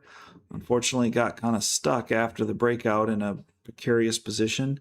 I'm almost wondering if he doesn't jump the 3 ball here, or if he's going to play safe, playing off the top side of the 1 and laying it underneath the 3. Because I don't think that the 1 goes by. Yep, he's got the jump cue. He's playing the 3. I saw that coming. It's got the Robin Dodson frog jump cue. That's certainly an antique. Only a guy like me would probably remember that cue. And I've also had the pleasure of meeting Robin Dodson, who was married at one point, and her name changed to Robin Bell. And fun fact, for those of you with kids or those who watch Nickelodeon, her son was on a TV show called Drake and Josh Bell is her son. That became a minor celebrity in the teen or preteen world of Nickelodeon. There you go. And you can Google that. I only had breakfast with her for 10 days straight at a tournament many moons ago to learn that fact. And she's a lovely woman, and that jump cue is made out of like aluminum or something. It's definitely a different beast, but it works. Steve Schulte, shout out. That used to be your standalone jump cue for many years. He was probably the first person I saw using it and using it to that effect. He was devastating with the jump cue. I wouldn't say he was devastating with position play, but he really didn't feel like he ever met a jump shot he didn't like, and he would make them. He didn't just make legal hits, he would make them. So shout out to Tom there for a great jump shot, and he's parlayed that into a winning opportunity. It looks like if he can pocket this 5 ball, he's off and running and tying up the score. I got it calibrated. There we go. 1,000th of an inch. That's awesome. Is that a machinist's level? It is brand new. Well, we got some new toys in the house here. We've I don't know if you Got heard. official calibration certification. There we go. I don't know if you guys heard that. I think you could hear that. Pretty We've cool. got a state of the art level here, Machinist level. a machinist level for the table leveling and for the 550. live stream table as well. $550, and Tom was off and running, played a break shot, got himself into an awkward position, put the jump on the 3 that I saw that he might do, and he took it and ran with it, finished the rack, and it's 3 up. 3-3. Well, like I said before, if they were at Twin City Billiards down the road here, that would be hill probably for most matches. But we're a third of the way. They're only a third of the way. Well, I mean, if somebody wins the next 6 games in a row. But yeah, we like to have the full match capabilities to catch a break and catch a roll and lose a little momentum and gain a little momentum and feel like when you won that it was a decisive win and you had your fair chances to do your best. Capitalizing on that or not, or executing to the best of your ability or not, remains to be seen, but it does give you a chance to at least be forgiven for an unforced error or 2 or 3 on the occasion that you're able to recover and play better. Score gives you time to catch up.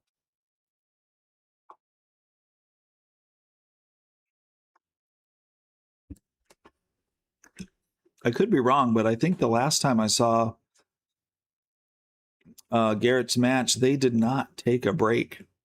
They played straight through. So we'll see if there's a break at any point in this match. You know, certainly some people have taken a break strategically, whether it be to slow down the momentum of the match or to cool off their nerves or what have you, of their own nerves. But also duty does call and nature does call, and sometimes that's needed. You know, people comment sometimes from the cheap seats or from the rafters, you know, oh man, I can't believe he missed that shot, or oh geez, you know, he should have got out from there, you know. But there's a lot of pressure on these guys. You know, they know full well that they are playing on the live stream.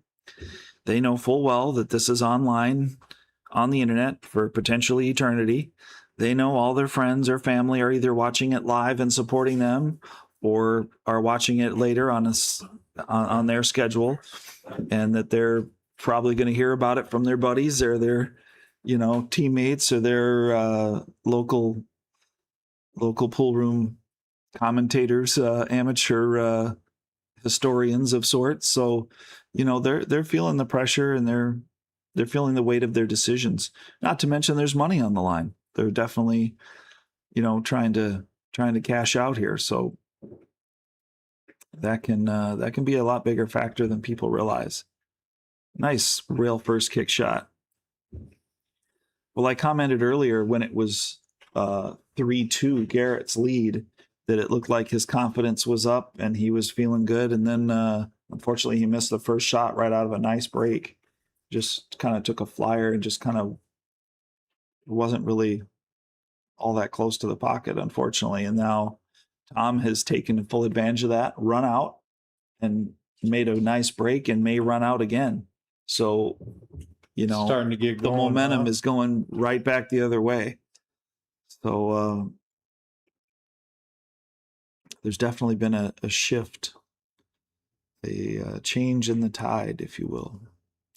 Back to the jump cue. I know I went off the deep end on the last jump cue monologue there, so I won't belabor the point this time around, but I think you might make this ball. Nope. I think if he would have lined up, he would have had a better chance there. I feel like that was a very jumpable ball. It just might have been offline a little bit. because he didn't hit it. He hit the stripe. He definitely could have hit the solid there. Just a little offline. And sometimes your backhand or your elbow can kind of cause a swerve in the shot too, where you think you're lined up from the tip. We got some sign language from Tom there. He's taking a break. So it's time to load that beautiful bean footage and play the boot camp commercial.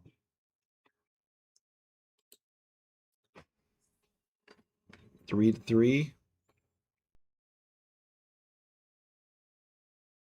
Demetrius Gelatis here, There we go. Minnesota Pool Boot Camp. We live in an age with abundant information about pool, but without organization and direction, it doesn't translate into bottom line results. I've been coaching full-time for over 6 years, and I've guided more than 200 students step by step to higher levels of pool. Now I've partnered with Slate Billiard Club to provide online group coaching and make our training available to players everywhere. No travel necessary. Join us online for just $19.95 a month. You'll get access to my Minnesota Pool Boot Camp playbook, covering cue ball, pattern play, mental game, and the common leaks that people have in applying this to get their game to the next level. The best part is I'll be there.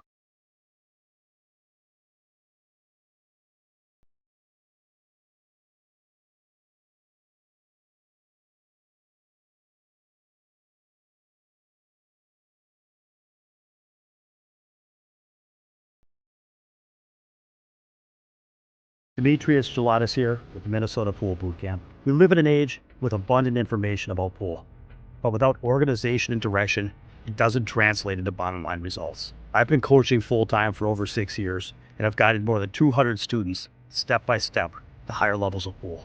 Now I've partnered with Slate Billiard Club to provide online group coaching and make our training available to players everywhere. No travel necessary. Join us online for just $19.95 a month. You'll get access to my Minnesota Pool Boot Camp playbook, covering cue ball, pattern play, mental game, and the common leaks that people have in applying this to get their game to the next level. The best part is I'll be there working with you every step of the way to give you the direction you need to see results right away.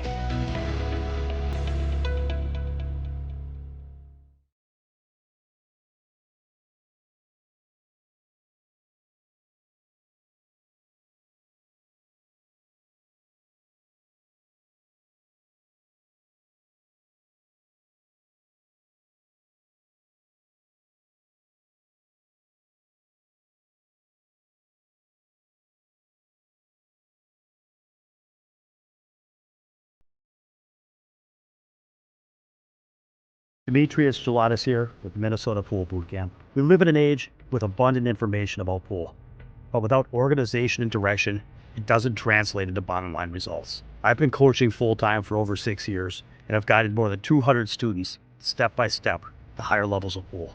Now I've partnered with Slate Billiard Club to provide online group coaching and make our training available to players everywhere. No travel necessary. Join us online for just $19.95 a month. You'll get access to my Minnesota Pool Boot Camp playbook, covering cue ball, pattern play, mental game, and the common leaks that people have in applying this to get their game to the next level. The best part is I'll be there working with you every step of the way to give you the direction you need to see results right away.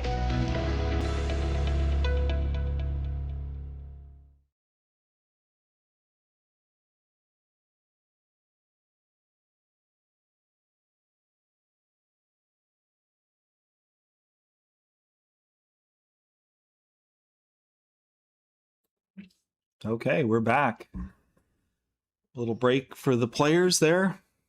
And Garrett, I believe, has ball in hand after a failed jump shot attempt from Tom. And we are 3-3 tied in a race to 9. Garrett is the stripes. And he's deliberating. And, I like him taking his time here just because this is an opportunity and I don't think he wants to squander it. I mentioned that before, that maybe he was kind of rushing a little bit. Maybe feeling confident, maybe feeling a little pressure. One of the two, not sure which. But I like him taking his time. I like him walking the table, taking in all the data points, making informed decisions. I like him getting out here, taking the lead 4-3, and he might prove out what my comment was earlier about him getting confident, getting comfortable, and getting to shooting. So I think both players are within reach of their potential at this point, as not necessarily indicative of the score, but indicative of their play. I think they're both kind of getting in stroke. They're both kind of getting their mojo working, and I think their execution is going to be pretty solid from here on out.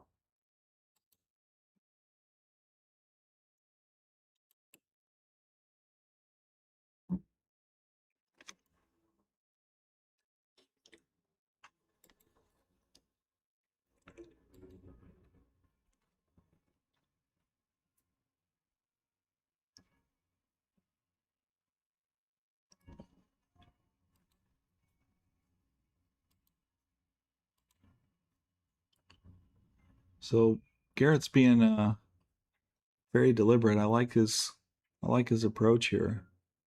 Yeah, I don't see it. He's taking his time, making sure that he's taking in all the angles and all the possible options so that he can choose a high percentage option. The path of least resistance.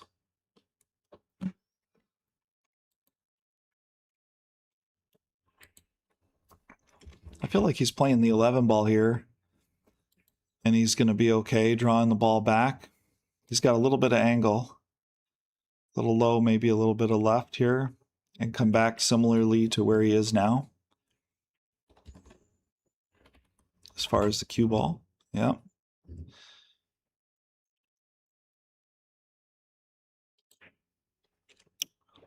I think you play the 12 ball here and come out. But I could certainly see playing the 10 ball and drawing it back. I feel like if you played the 10 ball and draw it back, you're inviting the scratch in the side pocket.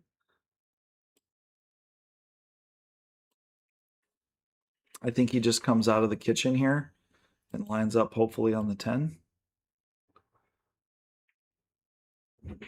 And you can just take your best ball from there.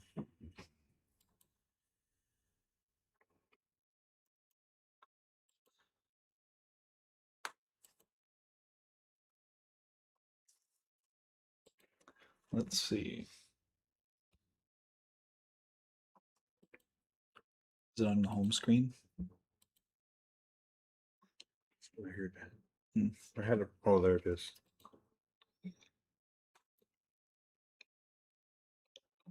Yep. See if he's going to check this with inside and just go straight back down the table, or if he's going to go around by the 2 here. Yep. He went around behind the 2, but he hit into it. Got a little awkward on this 10 ball. Feel like he played the right shot there.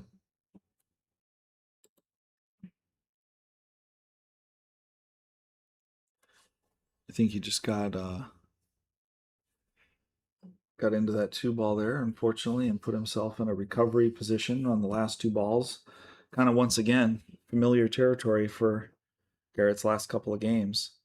He's had a tough last stripe and a tough position on the 8. Here he's just got the tough shot. The position's pretty easy. Executed. Wow, nice. He did brush up against the 8 there. He waved his hand like he didn't like the Result, but like, yeah. Still, that's pretty. Yeah, it's a tester. 2 in a row. Again, 2 testers in a row on the last ball and the 8 ball. Definitely not the way you draw it up. But, you know, he's still at the table. He's still in command and has a chance to win. He dressed nice too. Look at that nice shirt. Yeah, there you go. Dressed for success. They look like professional pool players. Yeah, absolutely. I think he's cutting this in the corner and he's trying to avoid the scratch in the side. He's going to just smooth this in with top. And that should be enough. Yep. Wow. Nice smooth stroke, Garrett. Good shot, Garrett. He's kind of releasing some of the pressure there of the moment with his opponent kind of self-commentating his last couple of shots there, perhaps. I've been known to do that myself. He's probably thinking to himself or telling his opponent, man, I sure didn't want to work that hard, but I did get there. They seem to have a pretty friendly banter between them, Yeah. which is nice to see. You know, and sometimes that kind of releases a little bit of the pressure to, you know. So let's see if Garrett goes for his second ball break. And I'd like to see if he makes a ball, if he takes his time and walks at least once, if not twice, around the table to survey, you know, the angles and survey the opportunities, not just from a data point information driven priority, although that certainly does help, but just from a calming, you know, transitional kind of, you know, emotionally settling type of function. Second ball break, just hung up in the side. The 9-ball might drop. Nope, just hung up. So he made 2 balls on the break last time with the second ball break, and he very nearly did there as well, but just a little shy on the speed on both of those shots, unfortunately. So Garrett comes from winning a game and winning the break to sitting a while, and you'll notice Tom just took 2, maybe 3 laps around the table. You know, again, I don't even know that he's looking at all the angles there, but just as a calming functionality there, I think that, once again, I'll mention that I think Garrett could benefit from that. And again, because he missed his opening shot on a game he very well likely was a candidate to run out on. You know, and that was unfortunately went against him there, and Tom stole the game. It's a little it's just little things here and there, you know. It's not always the way people think the war is won. It's the little skirmishes and the little skirmishes that you can win and the little exchanges you can come out on top that'll maybe be a game here or there that you can kind of sneak away with, and then, you know, kind of the momentum or the confidence boost or momentum stoppage and confidence stoppage that you can induce in your opponent. It's a lot of mental fortitude and a lot of mental discipline in this game that takes place off of the table that doesn't have anything to do with the balls and the sticks. It's the battle within the game that is far more conclusive to the end of the result than a lot of these matches, which is the same in any other game, right, that we play, like golf or tennis or poker. I think a lot of people can relate to that in their own endeavors. Looks like we got some Tom fans here. Go, Tom, go. The soulmate, cheering him on again. I recognize that name from earlier matches that Tom played in. Tom and Garrett are trying to get to the finals of the tournament. We will show you the bracket that they had to go through, the players they had to beat right after this game. Okay. So he's going for the bridge. He's going to cut the 11 ball in. Yeah. Little sneak peek. We're playing tomorrow at 11 o'clock. The other semifinal match, 11 a.m. Steve Delling against Seth Vielander. Steve Delling is a 517 Fargo rate, and Seth Vielander is a 511 Fargo rate. And they will be playing to get into the finals to play the victor of this game, or this match, I should say.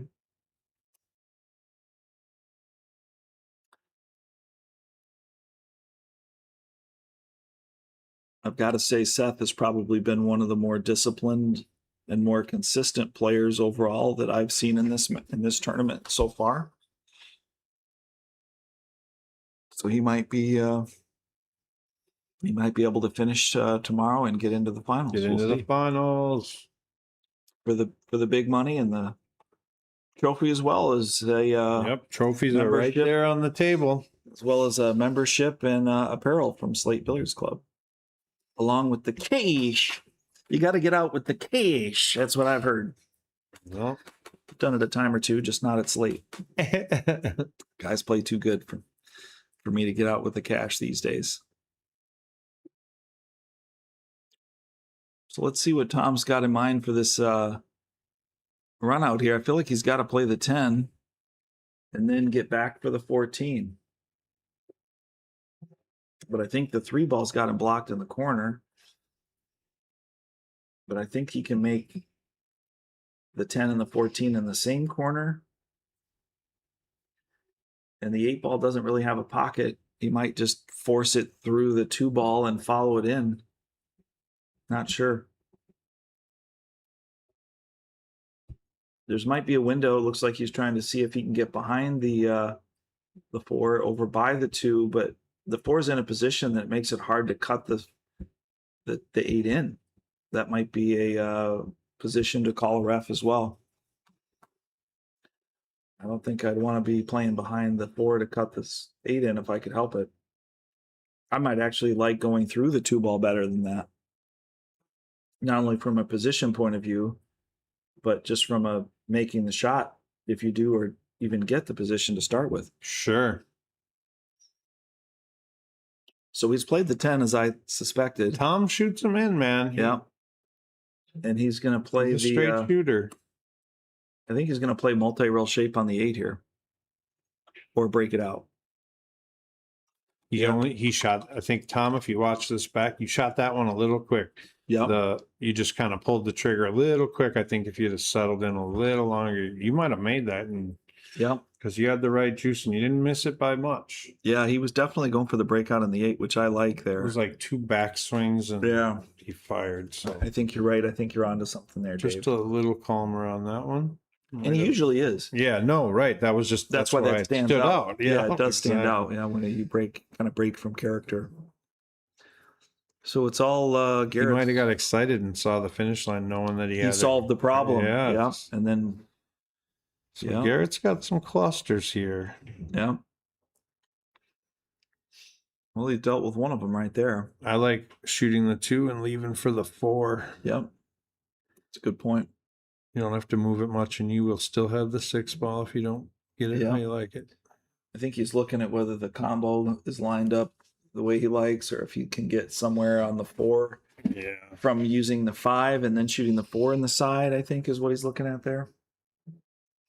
I would definitely prefer that over the combo. No question Yeah. about it. He might be looking to pinch that too, like I we pretty talked much about, just come off and try to leave and it play right the 4 there. next. Yeah. Yeah. Let's see if he does that. Yeah, I think he cut it a little full. If So he had now- cut it thinner, I think he would have moved the cue ball a Now little bit maybe more just down the rail. draw it back a little bit. Or do you roll this ahead and shoot like if he rolls it ahead, shoots the 5 in this side, and Right. then the 4 in this side, which is tough. Right. It's a little tricky because you've But- got to be real straight on Yeah, the if 5. he got here on that 4 ball, He could play the 4 in the corner. Let's look at the Yeah. overhead. well, he's calling safe. I'm going to the overhead. He's played safe. Stop shot. Didn't get him snookered, but Yeah, he might have he actually left him a back cut here. might have a shot here. Yeah. I think Tom's a shooter here. Mm-hmm. You know, Does he really have enough to cut that ball in? I'm not sure. I'm kind of second guessing it. I think he can touch it, but I don't think he can maybe touch the backside. Robert might- would cut that in all day. He might have to put a little what they call a slurve shot, a little Yeah, slow it's swerve and thin. So Oh, he's he's jumping. hooked. Yeah, he's hooked. jumping. Yeah. Going back to the Robin Dobson frog. See, on the overhead, it didn't look like he was hooked, but Yeah. What a shot. what? Oh, wow. Forget about it. He almost scratched, but he made a great shot and he got position. He's smiling pretty big Wow. after that, as I would be and as anyone would be. The frog. I didn't even mention the name of the cue last time. I mentioned the celebrity endorser, not the actual name of the cue. I don't even think those are for sale. To save it, I think so. We'll try. That was a great shot, and he earned it.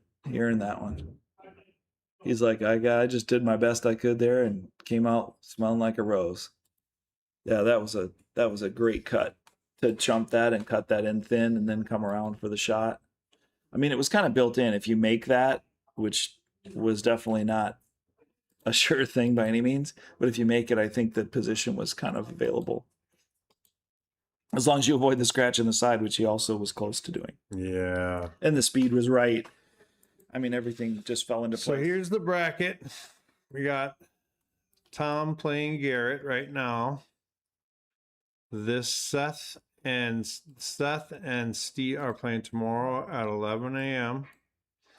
So we're close. We're down to the final 3 players. Yeah. Final 2 players after tomorrow. Yeah. Yep. The winner here plays the winner of the 11 o'clock match tomorrow between Steve and Seth.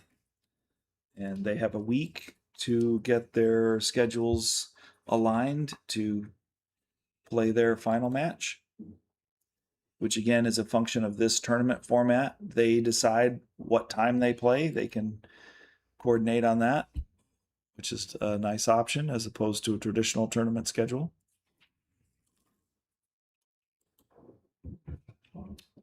Well, I think you hit those pretty good. What do you think there, Dave? Juice. I mean, yikes.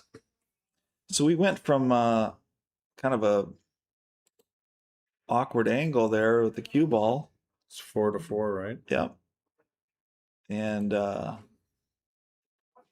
Tom won the last game, and he hit the hammer on that break. Yeah. He's trying to take the lead. They're still smiling about it. Him and Garrett. Yep. Yep. Like, man, I came with the big shot there, made it off the jump, got perfect on the 8, and then followed it up with an exclamation point on that break. That was definitely an exclamation point. I mean, I think you might take the solids here, but I think you could really make a case either way. I mean, it's splitting hairs, I think. Yeah, the 15 ball. I might take the stripes just because it opens up the 8 ball.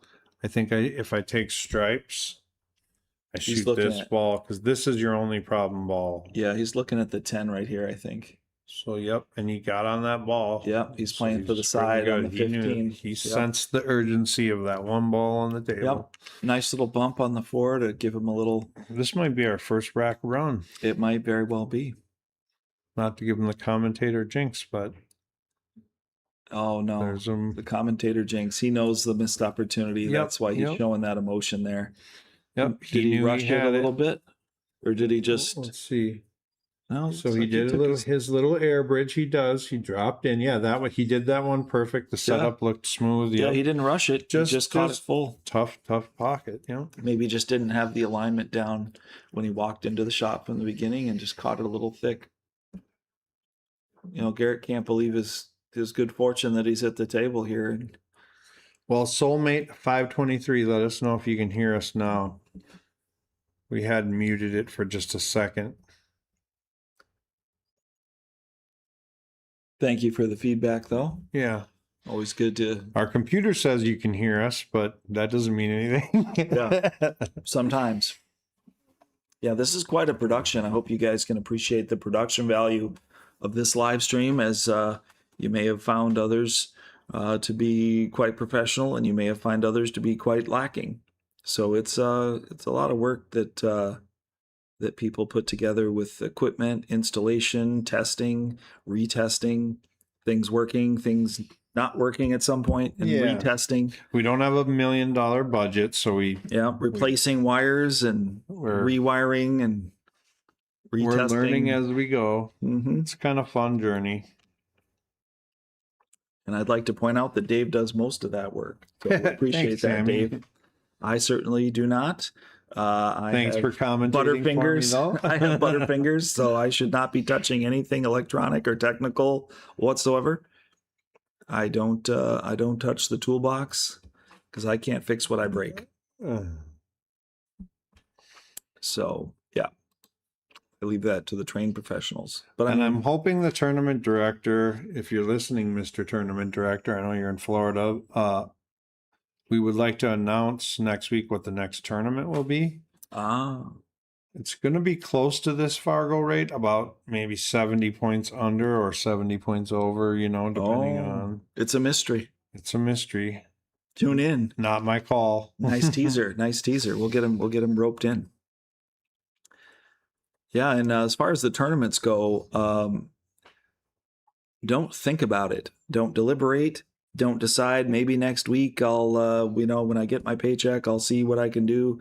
If you want to play in these tournaments, they fill up fast. Some faster than others, but very fast. It's a 32-person field. It's single elimination. If you put your $265 down, you are in the tournament.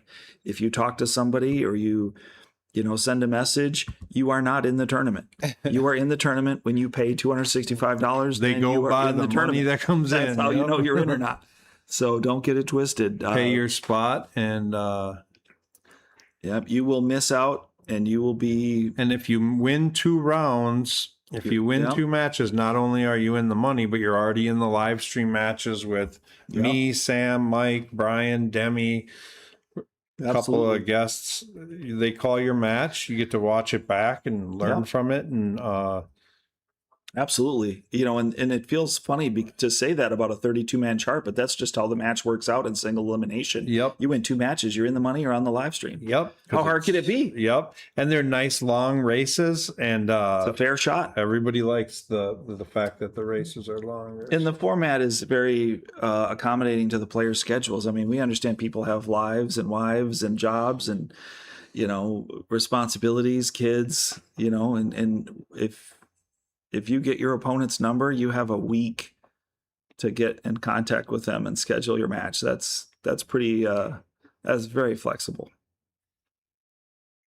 And you can play it here at Slate, or you don't even have to play it here at Slate in the early rounds. But the final 8 are live streamed, and you do need to play those here at Slate Billiards Club for the final 8 when you achieve that benchmark. So, yeah, to summarize, pace 265. And then you're in. Don't debate. You will be late, and then you'll be crying in your beer that you had a chance, and I could have won if I'd have just got my. We all know. And the winner gets cash, 3 months membership for free at Slate, gets their name on our big trophy that all of our handicap tournaments were having the person's name and engraved. So you get to be on the original trophy. There you go. Kind of like the Stanley Cup. You don't get to keep it at home with you, but you get to be engraved. It's on the shelf at Slate. That was a weird result there. Back to the action here. Looks like he put a top spin stroke on that and just caught it a little fat maybe, and just kind of missed the ball with some juice. He was trying to get over to the 6, I think, and just caught it right into the tit there. It was uncharacteristic miss for Garrett. And I've said this before on both of their occasions, Tom's surprised as well as delighted to be back at the table. I don't think he was expecting to get a shot. In the same token, Tom had the out right off the break, and Garrett wasn't expecting to get a shot. So, people are getting their fair turns at the table. They're getting their opportunities. They're getting their chances. It's just a matter of, are you able to execute at a high level? Are you able to make the high percentage plays? Garrett might have muscled that one a little bit. Both of these guys have a pretty calm demeanor at the table that it favors good pool. You know what I mean? Yep. So I agree. Yeah, they both seem to be very deliberate in their mental discipline. But I think Tom just takes more time, and he's a little slower cadence, a little slower rhythm, I think would be the way to say that. Yep. And that serves him well. And I think Garrett might be a little more impulsive and a little more contrast to Tom's style. And I think that's personality driven, but it's also purposeful. I think people work at that. That's a practice that you put in place through regimentation, not through I just hit the ball how I feel when I hit the ball,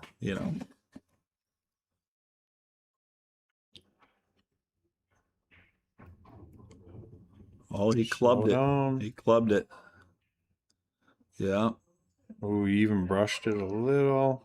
It's tough. Yeah. I think that topspin has killed off the rail in the past. We Yeah, mentioned how it came up he slow, underhit it a bunch of times. and that time he wanted, and ran that's away smart from of him. He wanted to have a good look at the 8. Yeah, Just kind of, maybe he caught it then, and still put Yeah. a little something on it. And he might have just hit it with center and not hit it with top spin, and then it just kind of ran. there you go. He's We're gonna watching the hit Yep. here. Sammy's gonna go out and call the shot. Sammy Davis Jr. You're about to see Sam, the coach, on the screen here. I think we're going to be going for the side pocket. Let's see what the overhead looks like. Yeah, that's pretty close.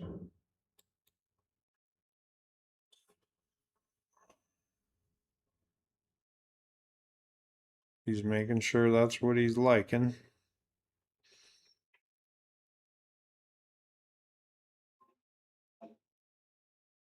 Yep.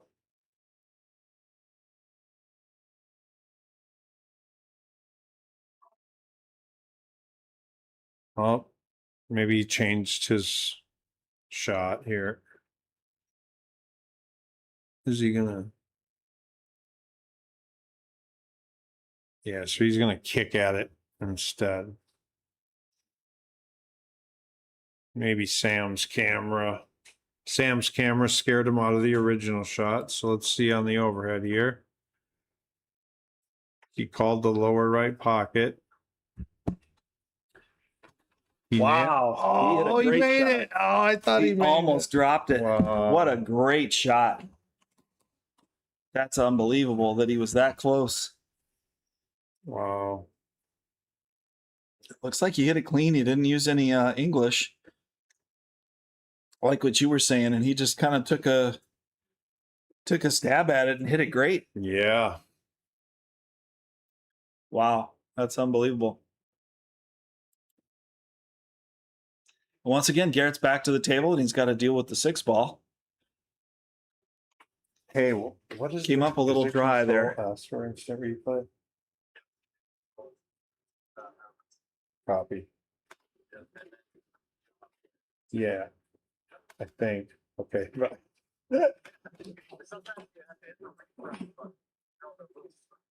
So Garrett's going to cut this all the way down and just go for Okay. broke here. Oh, caught the point. To get going. Okay, bye. Maybe he was going for the side pocket there. I'm not sure.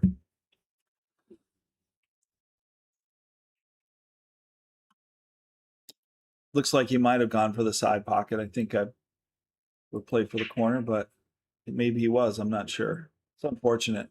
He just let up on a stroke there, that last shot, and didn't quite get underneath the 6. Boy, these guys are really battling back and forth here. I think it was 2-2 at one point, and then it's just been one game here, one game there, one game here, one game there, back and forth. And the way the games were playing out, as I believe I said earlier, the score could have just as easily been 2-0 out of the gate for the one player as it was for the other. But it was, tied up, and then it was tied up again, and now it's 5-4 Tom. There was really some unfortunate missed opportunities of position or missed opportunities of execution on the shot making for both players there.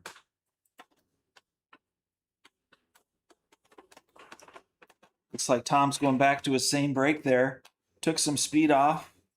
Kind of took that off angle into the 1. Or into the front ball, I should say. Yeah, after making, I think, 3 or 4 balls on his last break, we expect him to break like filler or whatever, Yeah. Yeah. Those were a nice break, yeah. Yeah, for sure.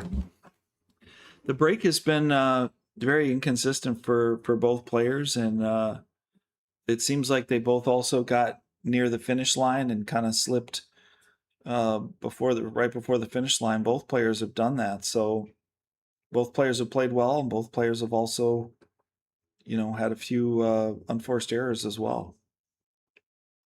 So pretty even match, not just in the score. Sometimes the score doesn't really tell the true narrative of how the match, played, but I think in this case it does. Oh, wow. Wait. Oh, wow. No, not that. Oh, that's just brutal. Yeah, for 6-5 too, and breaking. That's just a really tough break there for Garrett. Hopefully he can recover mentally and emotionally there after that. That's just really unfortunate. And it's not like he smashed the balls wide open and, went for this He-Man shot. You know what I mean? He just ticked off a ball and hit off the rail and ticked off a ball and clipped the 8 in. Just enough to barely make it. So that's unfortunate. It's really unfortunate. Well, that's Tom's benefit there. He got a free one. And there could be an argument made that he got a free one, earlier when he wasn't paying for his errors, and Garrett didn't take him to task on a couple of games there as well. But that was a absolute free one by Garrett, unfortunately pocketing the 8 out of turn. And the brakes still continue to go dry here. Yeah, he put some power into that. Yeah, he hit that one harder. I agree. Garrett's got to just flush it out. He's very fortunate that there was a dry break there, because if Tom got into that rack and played safe, or if Tom ran out there or, took the good balls and left him with the tough ones, it's really easy to kind of double down on your error that you made the 8 and you got a bad roll, and now this is a bad roll, and you can kind of go down in a spiral pretty quick. So Garrett's very fortunate to get the first shot of the game, even though he is kind of pinned into the pocket here, to kind of break the momentum and get a quick mind erase to forget about the 8 ball being pocketed for the moment, and then just get back into the match and get his head right moving forward.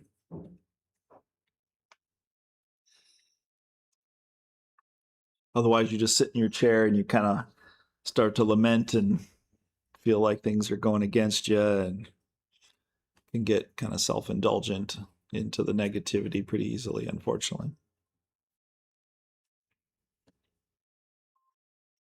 So Garrett's taking stripes here, taking a challenging shot on right out of the gate.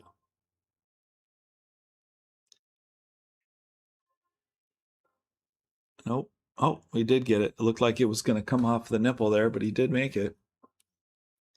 The camera angle kind of misleading there. Kendra won her first 2 matches in the bar table event in Florida. Nice. Is that the Vice City tournament? Yep, Vice City. Okay. Hank the Tank lost his first round.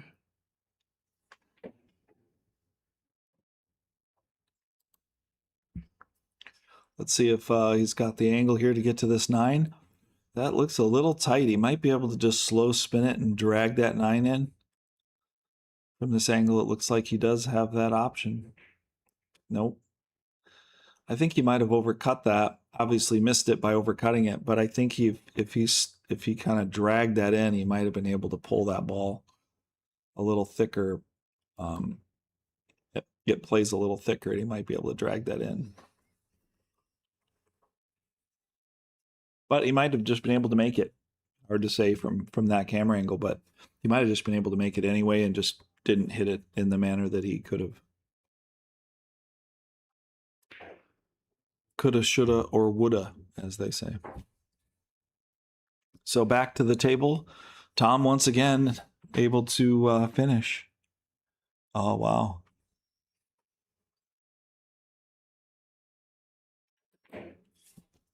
Seeing some of the score updates over there in Florida. A little thin. Caught it a little thin. Once again, he rushed that shot. He played it a little quick. Yeah, he played it a little quick. Maybe took it for granted. He was almost certainly not playing safe. But I think, there's kind of a forgiveness element to that shot, because he does take the pocket over. And he does still have some soldiers around the 8 ball there. So it's not a sellout necessarily that he did miss that ball. So no, not too despondent that he missed it, but a missed opportunity. I think he can free this 8 ball here. Nope, double kiss the 1. Garrett's feeling like the world's a little bit against him there from that posture and that reaction to that Yep. shot. Because he's kind of left himself in no man's land here. He's got a super tough cut with a long reach. He's probably got to use the bridge to cut this 13 in, and he can't bank the 11. The 2-3 are not easy for Tom if he gets back to the table. So, you know, Garrett's got to be patient. Yeah, be smart here. Mm-hmm. I mean, do you just put your stripe on that 7 ball and keep fighting? Or, I mean, yeah, that's one way to look at it. You know, do you attempt to make the cut and just try to take over the pocket and then just let the cue ball go where it may, or do you tie up the 13 a 7 and then just leave the cue ball down table and not give up the 7 and not give up the 6-4 there? Yeah, I see why he's struggling with the choice here. It's tough. They're all not great choices. So now he's just going for the win. This is not a bad shot. I thought he might need the bridge there, but he does have a. He hit it perfect, but might have miscued a little off to the top of the ball there. All right.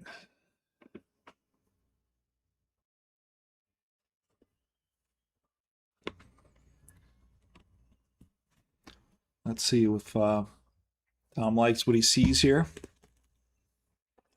He's got to deal with the 7, and he's got to deal with the 3 at the very least, and possibly the 2. I think he's ducking, playing under the 13 here.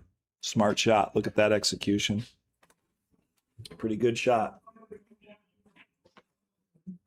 Let's see if Garrett can answer back here. He's really in a tough spot here.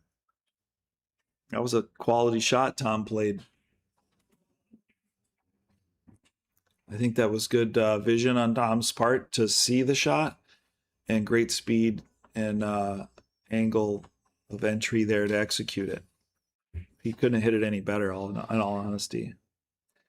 Garrett's going for a bit of a Massey type shot here to try and make the 13 in the corner. I mean, he could just try to tap this and counter safe, but he's got to watch the scratch if he rolls too much. Let's see what that looks like from the overhead.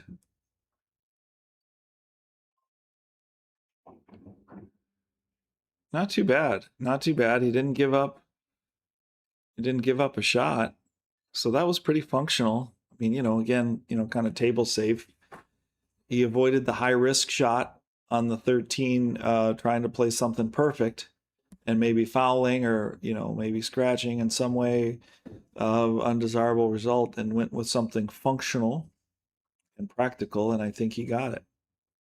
So good performance under pressure, good decisions under pressure for Garrett there. I like that. I like to see that. So Tom's got the lead 6-4. And he's trying to just put him right back on a stranglehold here with the same shot he had, but he wasn't able to get behind the 13 this time. Left Garrett awkward, but he has a shot. I don't know if he wants it.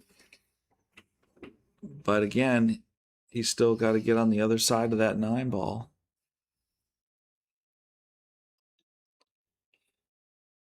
He's going to play off of the 9 and make the 4? Is that what he's doing?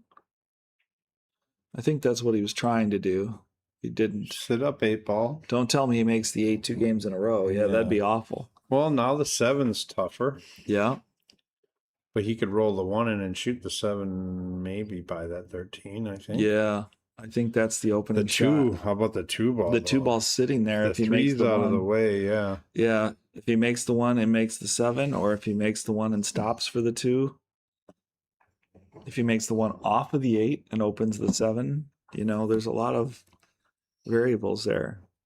Even if he shoots the 3 in, he can knock the 8 out, knock the 2 out if he's got the angle.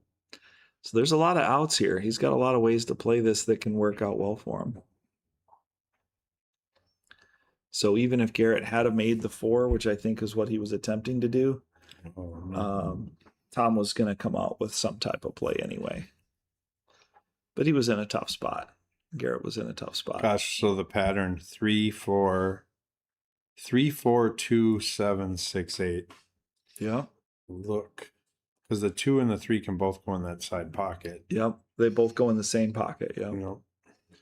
And he's froze on the rail, so he can't draw back or really Can't affect. do much, He yeah. can't affect the cue ball much to Carefully do anything. put this thing down. Yeah.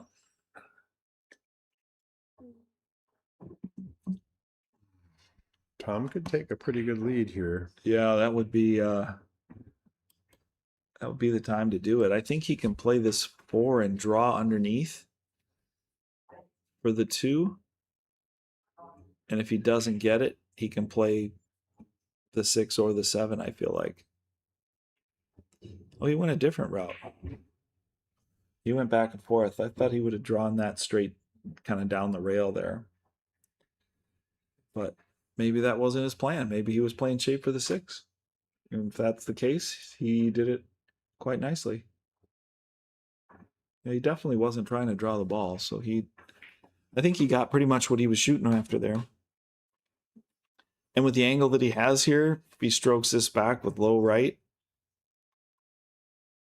he's probably going to get a shot on the 2 here. So it's kind of going to work out for him. The 7 appears that it goes by the 13, so he can play it either way.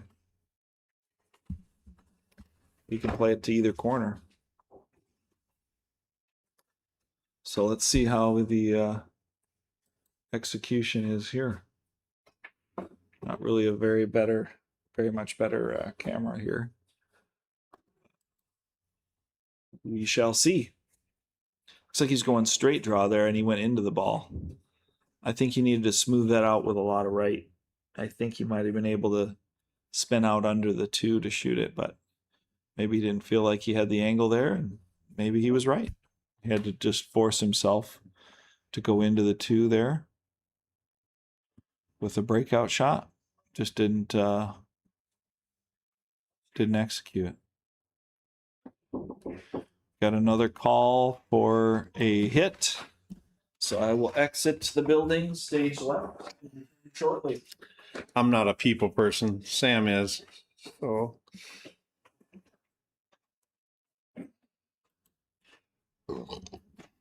let's see what Tom's got here. He's going to kick at it.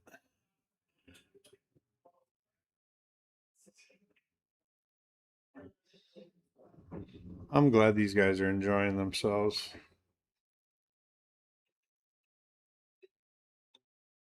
He's going to cut it back. This should be, let's check her out. Here we go.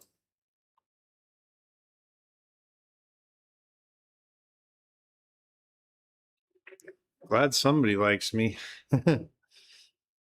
Sam's one of my friends. I have like 2.5. So that was a no bueno. Even with me and Sam's old eyes, we can see that was not good. So Garrett has a chance to get back going here. Well, it's kind of funny. Tom had kind of pre-commentated the shot. He goes, if I don't call somebody to watch it, it's going to be real close. And if I do call somebody to watch it, it won't even be close. It'll be obvious. Yeah. And he was right. No, and that's typically how that kind of situation goes. But it's always better to be safe than sorry. And we have the opportunity to do it. Demeanors and they're very fair-minded, and they're very respectful of their opponents as well as the facility here and the game itself. And I think they want to get into the finals. So here we go. They both do, definitely. I feel like. Does Garrett know he has ball in hand? Or was Tom kicking for the solid? No, he was kicking for the side. Solid, yeah, okay. Yeah. He made a good hit. Good hit. Yeah. Tom was trying to break the 2 out off of the 6 ball and then failed to get a shot after the breakout. Garrett, did he? Oh, unlucky. That's unfortunate. Yeah, if he doesn't touch that, he's got a shot. Yep. And he just bounced it out of the way. I don't know how these balls are laying. You can kind of see his demeanor there. He's can't believe his bad luck. Yeah, that's not looking like a playable shot. And he can't really play a safety because the 7 ball's right there. So his opponent's going to get a shot at that ball. What do you like here? Do you kind of almost kick underneath and try to hit I'm still thinking, yeah. Hit the 13? I mean, gosh. That's very, very tricky. I'm not sure. Yeah, I don't know. I mean, maybe cross bank the 11. Yeah, like that. Just, I mean, it's a low percentage shot, but like it could move the 2. It might be Right. hard for him to Right. get back down. You know, if he has a shot on the 2 after this, maybe hard to get down for the 7. I mean, this is a tough one. I wonder where Mike would play safe. I feel like there's a kick shot there that you could hit some spin into the rail and then catch the 13. Some But kind then of you don't hit. twisty little thing Yeah, but down in here. then do you hit a rail after? I mean, that's Yeah. it's wild. It almost looks like he could do the combo, like super thin 12-13 combo. What about banking it at the 7? You know, banking that 13. Yeah, just banking it to jam it up. Yeah, to jam it up. I think that's the shot. Yeah, I think you play the combo bank and then just disrupt the 7 Yep, just try to get that 13 literally to freeze on that 7 and put the cue ball maybe in a manner that you hit the. Do you Mike, want to hit the 11? You do, just to make it better. To try and just hit the combo To and make- hit the 11, or do you just hit the Is he 11? playing it all the way up? Let's see if he just shoots it in. Yeah, he went he just for it. shot and it made in. What a champ. So all he's I got, gotta hand it to you there, Garrett. Yeah. You went after it. That was a huge shot. That's got this is tough. side pocket nipple jumping out at you, and he rattled that in. He just barely made that. He needs to just get out of here. Yeah, he needs this game, and he just rattled it in. He actually cut it a little wide. It looked like Look at that's a good shot, Garrett. that is a nice follow up. You know, and that's the thing too. A lot of times when you make a great shot like that down the rail Tough to shot, do that. Yeah, you got to just take a breath and like it's almost hard to make that. A next lot of ball, people no matter how easy it is. miss that next ball, and especially there, miss it while you have to move it, Or you get like a weird position out of it because your stroke is just kind of on fire after that last shot. So good discipline to make the next ball and capitalize. And your girlfriend has jokes, Sam. Just I so bet you she know. does. I'll have to check the chat after this game. Oh no. Did he need the bridge there maybe and just was too stretched out? That's unfortunate. That's really unfortunate. He really did earn that game too and just didn't capitalize. Looks like he was thick from the I beginning. think he wanted to hold it a little bit too much. Yeah, he put it inside and kinda He should have been decelerated. hitting it harder than that anyway. Yeah, he kind of decelerated and maybe was a little too full on it. Yeah, that's really unfortunate. Dang. We always cheer for whoever's losing, you know, to make it hill. Well, we do. so- We still wanted Hill. I mean, that hasn't Yeah. changed.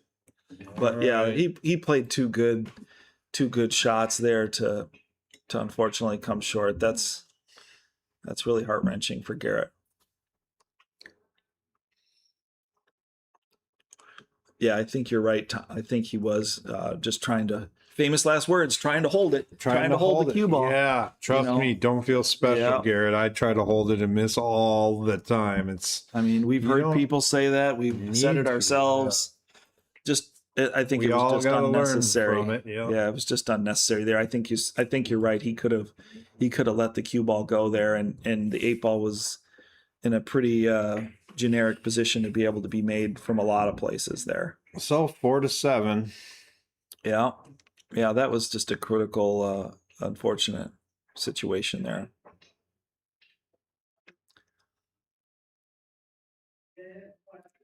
You know, Tom's given Garrett opportunities, and he just hasn't been able to capitalize on them. Yep. He's shot well enough to get out of the initial problem a lot of times, but just didn't close. Like he made the critical shot maybe, or maybe he didn't, but, you know, got himself into some cue ball trouble, you know, along the way and just didn't finish out some of these racks. And I think that is indicative of the 3-game lead that Tom has.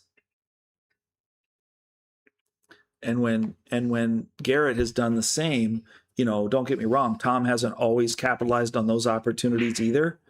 But the back and the fourth and the fourth and the back, Tom's just come out more often than Garrett has. Yep. With fewer errors, fewer unforced errors, or just a little bit of luck or bad luck on the part of his opponent at the right time. I think this was Tom's first second ball break, and it went one rail right into the pocket. And he has a very strong head ball break. If I was him, I'd be dialing in Right. my head ball break because it's.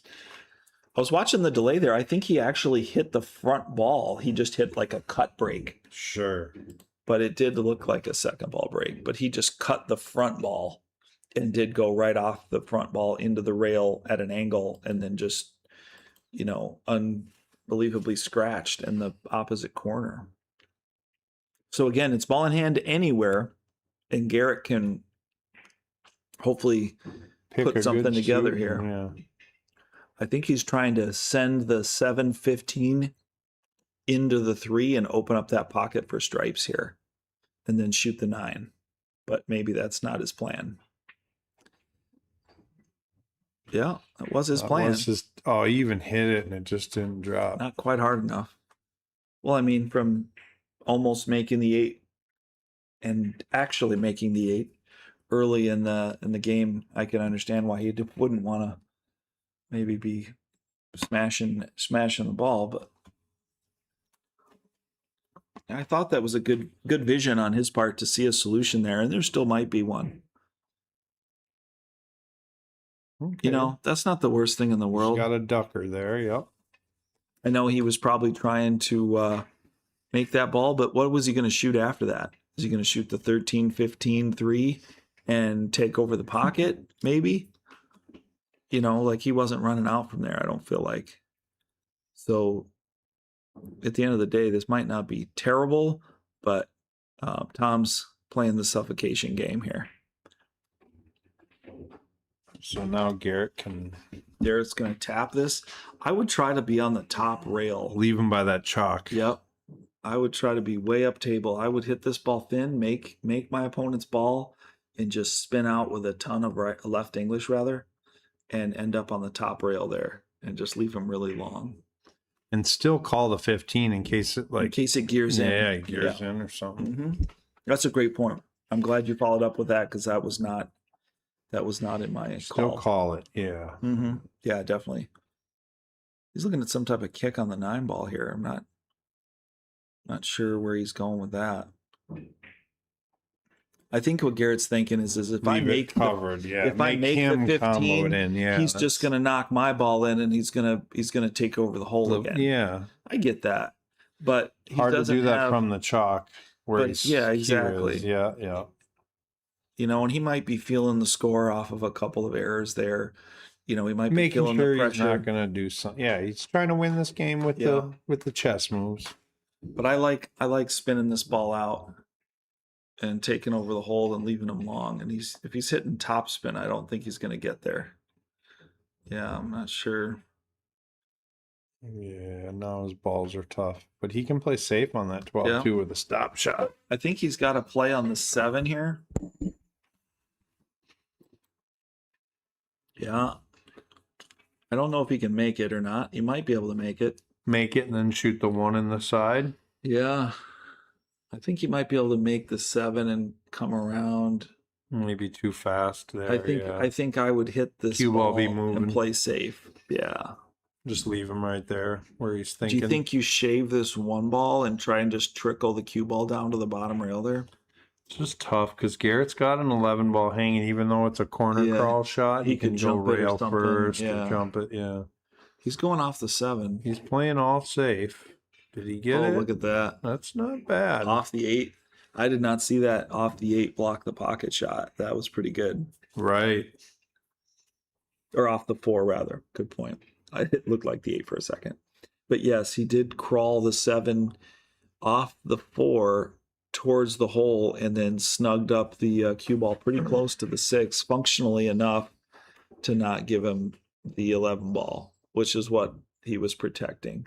So now Garrett's got an open hit on the 9, but he can't do anything with it. He can't make it anywhere. He's got to jump the 13 or jump the 11, which isn't going to get him anywhere. There's no reward, to get out. Maybe he's got the 15. I like the 15 if he has it. I don't think he had it. He was just trying to move it out there, maybe. I think that ball did go, but it was really tough. And I think he just didn't maybe really try to make it, or he just had to swerve it and wasn't able to shoot it accurately. That's possible as well. But he got it out of there, and I think that that's a benefit. Unfortunately, he's losing the battle of chess pieces being positioned here. I think the solids are just positioned more advantageously than the stripes, especially down on this half of the table where the 8 is, and Tom's just gonna play another safe here, I think. Nope. He missed. Missed an open shot. He might be feeling the score himself. I mean, people don't realize there's pressure being ahead too. Yeah, you got to close it out. Mm-hmm. Where the other opponent starts to freewheel a little bit, like I'm behind, I need to just shoot him in. And it's a counterintuitive strategy mentally or approach, is to say, well, I'm already losing this match. I'm probably going to lose anyway. Might as well just start freewheeling and play my game, and just kind of devil be damned and devil may care. And you just start running fast and loose, and you can even up the match that way. You decelerate a lot less too, because exactly, because you're letting your stroke out. Go. Yep, it's a great point. Dean would close it out. Well, depends on the Coors Light, factor. Yeah, the ratio to hours versus. So Garrett went from having a pretty good look there to trapped. Trapped. Yeah. Yeah, he put the force follow in the side pocket, which I think if he just went down the rail. If you're playing Tom Riggle in one pocket, or Mike, that's your shot. Yeah, that's what you get. Here you go, win from here. Right. I feel like he could have just rolled past and then shot the ball up table. You know what I mean? Sure. Tried to not run instead of run into him and make it improve. But to be honest, I probably would have shot the same shot. I can't damn him for that by any means. Jamming up the 4-ball. Not bad. See if Tom can break it out. Yeah. Yeah, he's I don't know if he wanted to leave him that shot exactly, but he was hoping to just put the 4-9 a little bit uglier than it is. Yeah. And slow the game down a little bit. He can twist this, run into the 12. The 12-9 combo will kind of spit the 4 out. The 4 up table, yep. And if he gets a shot, but you can also get hooked. Yeah, he has to get a shot afterwards. That's the thing. You can get hooked. He can definitely twist this cue ball off of the thin hit on the 7 and come back into that. I might even just knock the 4 out of there and dribble the cue ball down towards the pocket. Bank the 4 6 inches off the rail and leave him frozen to the 9. Well, he doesn't even have to leave him frozen to the 9, but that's a good shot too, because he's got the 13 right there. Yep, I'd be with the bridge over the 6 ball. Excuse me. You'd be frozen to both those 2 balls. Yeah, and even if you do leave him the shot on the 13, you can't win with that shot, even if you make it. No. So that might be okay to leave that shot available. Yeah, and just daredevil you to shoot it. The return shot would probably be skim off of the 12 and make the 7. Right. That's what they'd be doing back to you. After the fact, yeah. If they didn't get you tight. See, Dave's a 1-pocket player. He's thinking 3 moves ahead. Yeah, what they would do back to me. If I left you here, what would I do to get out of that? Absolutely. And that's how you got to play your defense and your safeties is I'm going to do this and I'm going to get ball in hand. That doesn't work if you're playing guys that can play pool. Yeah. You might get comfortable with that with your buddies or with some of your league play matches. Mike will just kick it in on you.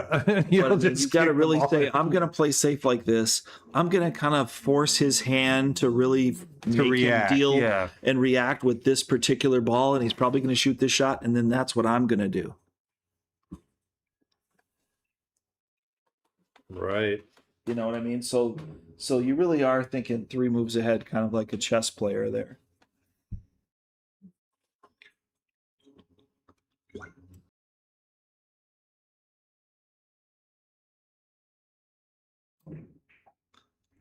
Well, that's what happened. He left him the 13 ball. Or no, he tried to shoot his 13 ball in. Just to he get fouled rid on of purpose. It. Yeah. And tried to shoot his 13 ball in. That confused me for a quick second there. Yep. That's not a bad shot though, Tom. Yeah, I like it. the strategy, because then you're giving him ball in hand and say, what are you going to do? I've got Yeah. all these chess pieces on the board, Yeah. and you've got the 9 and the 12, and you can't do anything with either one of them. Garrett's going to be a banger here. Yep. We'll see. And Garrett probably was going to play the off the 12 and make the 7 like we discussed earlier. But with that 13 still on the table, he's got an offensive shot, which, I don't know if I'm in love with. I think I would probably still play the 12 and make the 7, to be honest. Yep. What do you think? I agree. Because I don't think there's a reward here, especially with the score line. And the 4 being still weird. Yep. The score line at 7-4, I think I would grind this out, because you're already at a disadvantage here. You know what I mean? I don't think the breakout, Yeah. I mean, that worked out just about as bad as it could, Yep. unfortunately for Garrett. I feel like If I was Garrett, I would bank the 8 right into those 2 balls, give up the ball in hand, bank the 8. okay. Just right. That's a great shot. one rail right. Get So it the into 8 the game. So the 8's, for those watching on your phone, the 8's in the middle of the table, in between the 1 and the 5, Yeah. and he's suggesting to bank the 8 into the stack of balls on the bottom So rail. just bank the 8 Mm-hmm. anywhere like that. Well, the luck Garrett's been having, the 8 would go in. Yep. So unfortunately, we hope that doesn't happen. But I do like your shot there of just Yeah, I mean the only other thing he can do is push the 1-5 up table. yeah, he can't get 'em make any. away. He can't even make a hit on these stripes. Yeah. And don't get me wrong, you'd never anticipate that your breakout would go so horribly backwards as that ended up going. But Yeah. even if it went, maybe he even just 100% better than he's just that, gonna push the 4 in tighter. right? But even if they go 100% better, whatever that is, whatever that means, he's still not in a position to run out. He's still not in a position to win. He's still got less soldiers in play there. I really like playing the 12, skimming it and making the 7 and sitting. try in to the get him pocket. behind there, yeah. And sitting in the cue ball in the pocket than trying to play a breakout there. There's just too much traffic. And Dean again, can make this. especially with the score, you're down 4-7. I appreciate the desperation to go on offense there, but there just isn't, there just really isn't a viable reward for making that ball. So he's really thinking this through. I like the fact that he's not doing something, kind of quick and rash here. Plus, he's kind of icing Tom a little bit too. He's thinking, do I tap the 4 to the rail? But then it's like he's got a 7 ball there. He's probably going to go for it and make the breakout. I actually don't think Tom's going to go for the breakout. I think he's going to suffocate Garrett. I think he's going to keep playing safe. I think he's going to keep moving his balls. I think that's Tom's kind of personality. That's Tom's style of play. That's his game, is to be the suffocator, which he should be. I think that's the right way to play, because why would you take risks? You don't need to take risks. You're 2 games away from winning the match. Your opponent's 5 games away from winning the match. You've got pretty much all the momentum and most of the rolls, and the luck factor kind of going your way for the most part. Why would you open up unnecessary risk and breathe life back into your opponent's confidence and opportunities when you don't have to? I think I make this a 15-minute game here with solids and force my opponent to make the error and move my balls a little bit, in more advantageous position, as well as playing safe. So Feder, Gorst, and Joshua Filler have both lost out of the tournament. No way. Feder Gorst lost 11-7 to an 806 Fargo named Marco. I'm not even going to try to say his last name. Marco Deutscher. So he won, and then Feder lost, or Joshua lost Hill to Quan Hong Dong 831 Fargo. The Vietnamese player. And also Eklund Kachi lost. Yep. To Marco. So Marco's A lot took of out good players. Marco just took out Eklund and he took out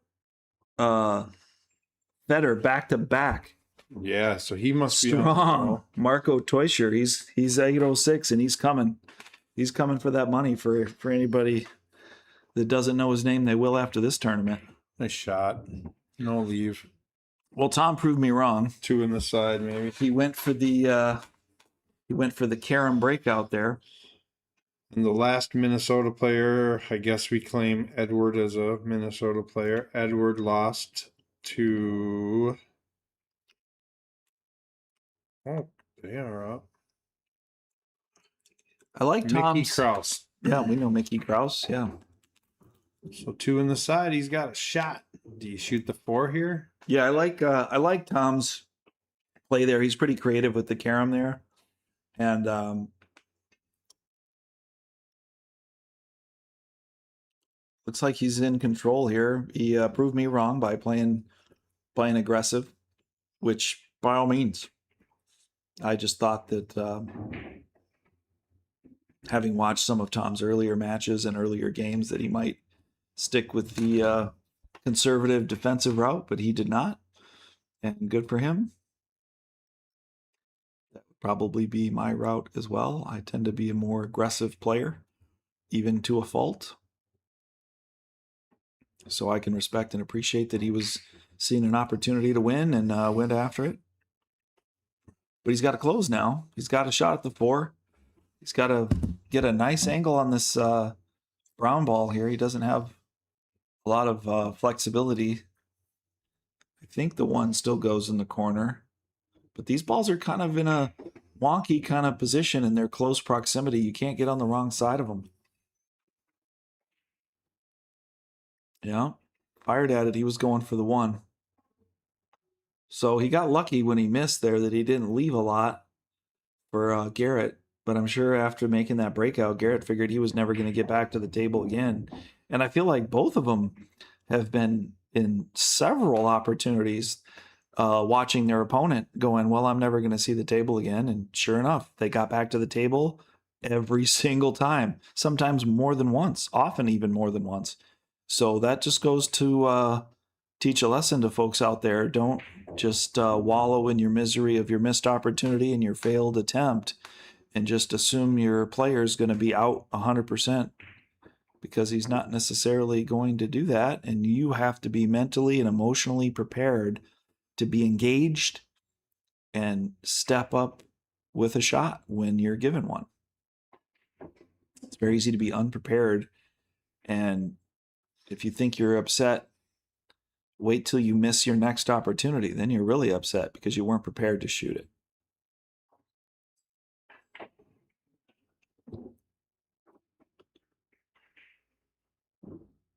Oh, Garrett tried to come with a shot there and just missed the 1, the 9 ball rather. Looks like he took his time there.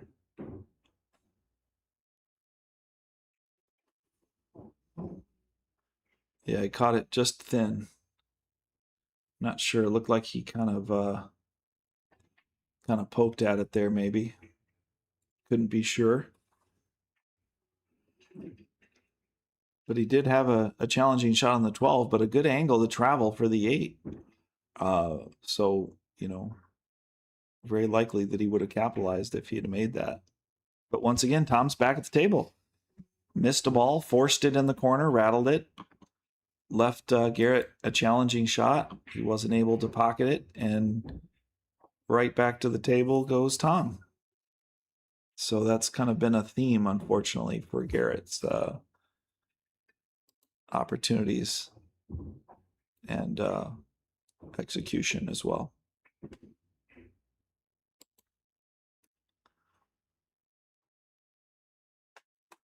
So this isn't a guarantee that he's going to get out here.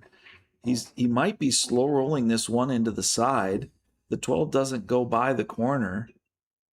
So he's got to, famous last words, try and hold it so that he has a makeable shot on the 8 in the side.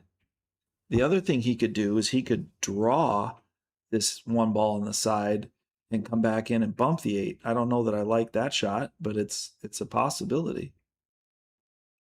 Oh, he was fuller than I thought.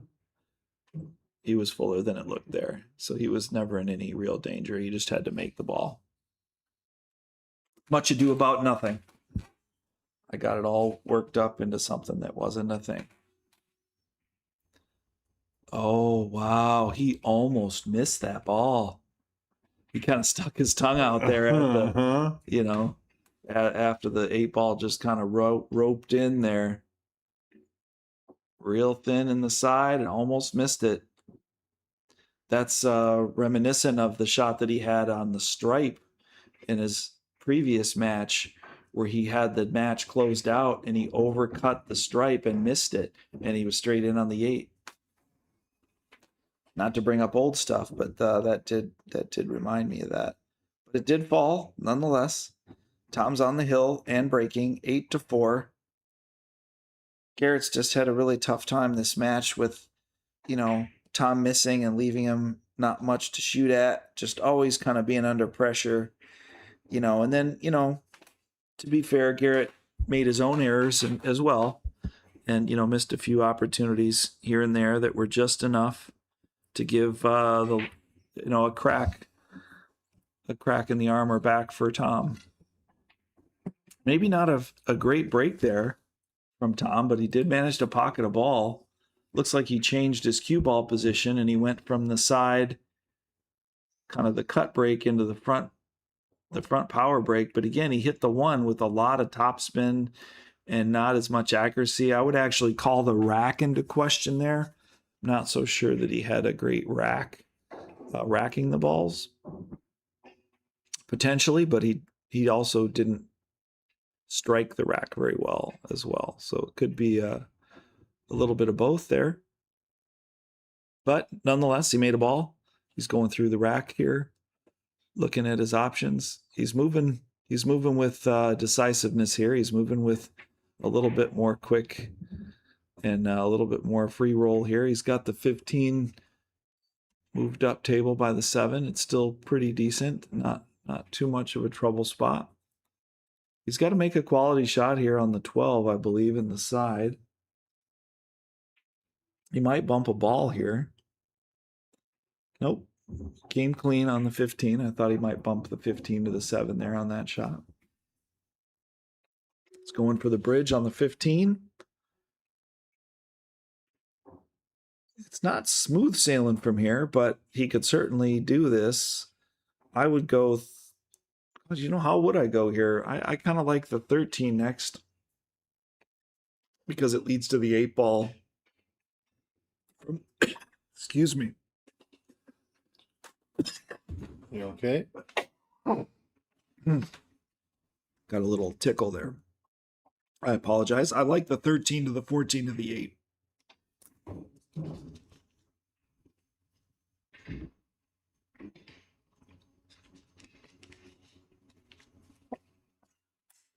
I'm not sure if he has enough angle on the 13 to naturally get to the 14, because he wants to be pretty straight on the 14 to get to the 8. You might have to hit this with a pretty strong stroke and some significant power to get there. He got there. Garrett left the fridge open. Oh. All right. So he hit that stroke with some power draw there. Got a little too good of it. Yeah. He came off the pepper. He came off the 7. He was hoping not to hit the 7 and just bounce off the rail and back down table for the 14. This is no gimme here. I think he would actually come across and hit the 8, maybe? No. Yeah, he got a little tight. He felt the footsteps of victory there a little bit prematurely, and I think he just got a little itchy on this 14, which was definitely a tester.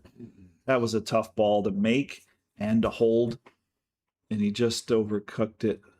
He did the triple jump on that one. Yeah, after the fact, yeah, he knew he missed it kind of wide there. You might be getting called. Yeah. Tom already pointed at the table, and yeah, that's possible. But he's shooting away from it. I think he'll be okay as long as he doesn't shoot, fairly direct at the ball. Yeah. But I think take a different shot. Yeah. Well, that's the last thing you'd want to do is foul with one ball on the table. Yep. on the hill, much less. So where can he duck? Off the 6 behind the Behind the- 2-8. yep. Kind of over by the chalk. The 2-4. 2-4. Yeah. Yeah. Yeah. It's easy You to got do. it. You It's got easy it. to Yeah, do. yeah. I Sam did it corrects myself. me. I He might correct be him. hitting the edge of the 3 and going 2 rails under the 8. I feel like that requires a lot of precision, Well, but that might be a good shot if you're yeah, good because at that shot. that there's no bank and shooting it in the side is tough for me. He did it. He made it. Well, shot it in. Yeah, I was looking at the safety there. I didn't realize that shot was So playable. Garrett, please shoot the 6 off the 1 ball here. Yes, absolutely. For those in the know, that 1 ball's in just about the worst place on the table a ball can be. Yep. If it's free. Anywhere but there. Yep. And that's a nice option to bump it. And he missed that opportunity. Okay, so maybe it goes. Let's look. Yeah. That might go on the Yeah, side. it goes It's a from there, tester, but it does yeah. go. That's okay. He's going to shoot it right now. 2 to the 7, maybe. Oh, he hit it so Yeah, hard. Can't do that. You got to roll that. Yeah, you got to roll that one in for sure. Even if you don't like the shape it gives you on the 4. You or want to the let it 2. just trickle over the edge. Yeah, that's asking for it. It really is. Yeah, Garrett might have made a tragic error there to finish this match. Hopefully not. But we're always cheering for Hill, of course. So it looks like the 14 ball's a 1 rail shape for the 8, and he's played that. Played that cleanly. Yeah, I think there might have just been some frustration build up and some things just aren't going his way build up for Garrett there, unfortunately, in that match. But he made a valiant effort and certainly tried to stay in the pocket there. It just didn't quite work out for him, unfortunately, this time around. But kudos to Garrett on a great tournament, and kudos to Tom on his getting into the finals. Thanks for commentating with me. Go get a picture of Garrett and tell him he gets a hat, t-shirt, or a glove. Absolutely. Thanks for everybody tuning in, and let's address the chat here. I feel like we kind of ignored the chat. No, it's just your girl making fun of me. That's okay. It's okay. Enough. We love Fair her. We love her. It's okay. Fair enough. All right, everybody. We'll see you tomorrow, 11 o'clock, Minnesota time, Slate Billiard Club, Twin Cities, Minnesota. Please like and subscribe on Slate Billiard Club on YouTube. If you haven't seen the club, you should come down. If you live anywhere in Minnesota, come down and check it out, play in one of our tournaments. Some of these people came as far as Bemidji, Iowa, Wisconsin, South Dakota. So see you guys tomorrow at 11 o'clock. Demetrius Gelatis here with Minnesota Pool Boot Camp. We live in an age with abundant information about pool, but without organization and direction, it doesn't translate into bottom line results. I've been coaching full-time for over 6 years, and I've guided more than 200 students step by step to higher levels of pool. Now I've partnered with Slate Billiard Club to provide online group coaching and make our training available to players everywhere. No travel necessary. Join us online for just $19.95 a month. You'll get access to my Minnesota Pool Boot Camp playbook, covering cue ball, pattern play, mental game, and the common leaks that people have in applying this to get their game to the next level. The best part is I'll be there working with you every step of the way to give you the direction you need to see results right away.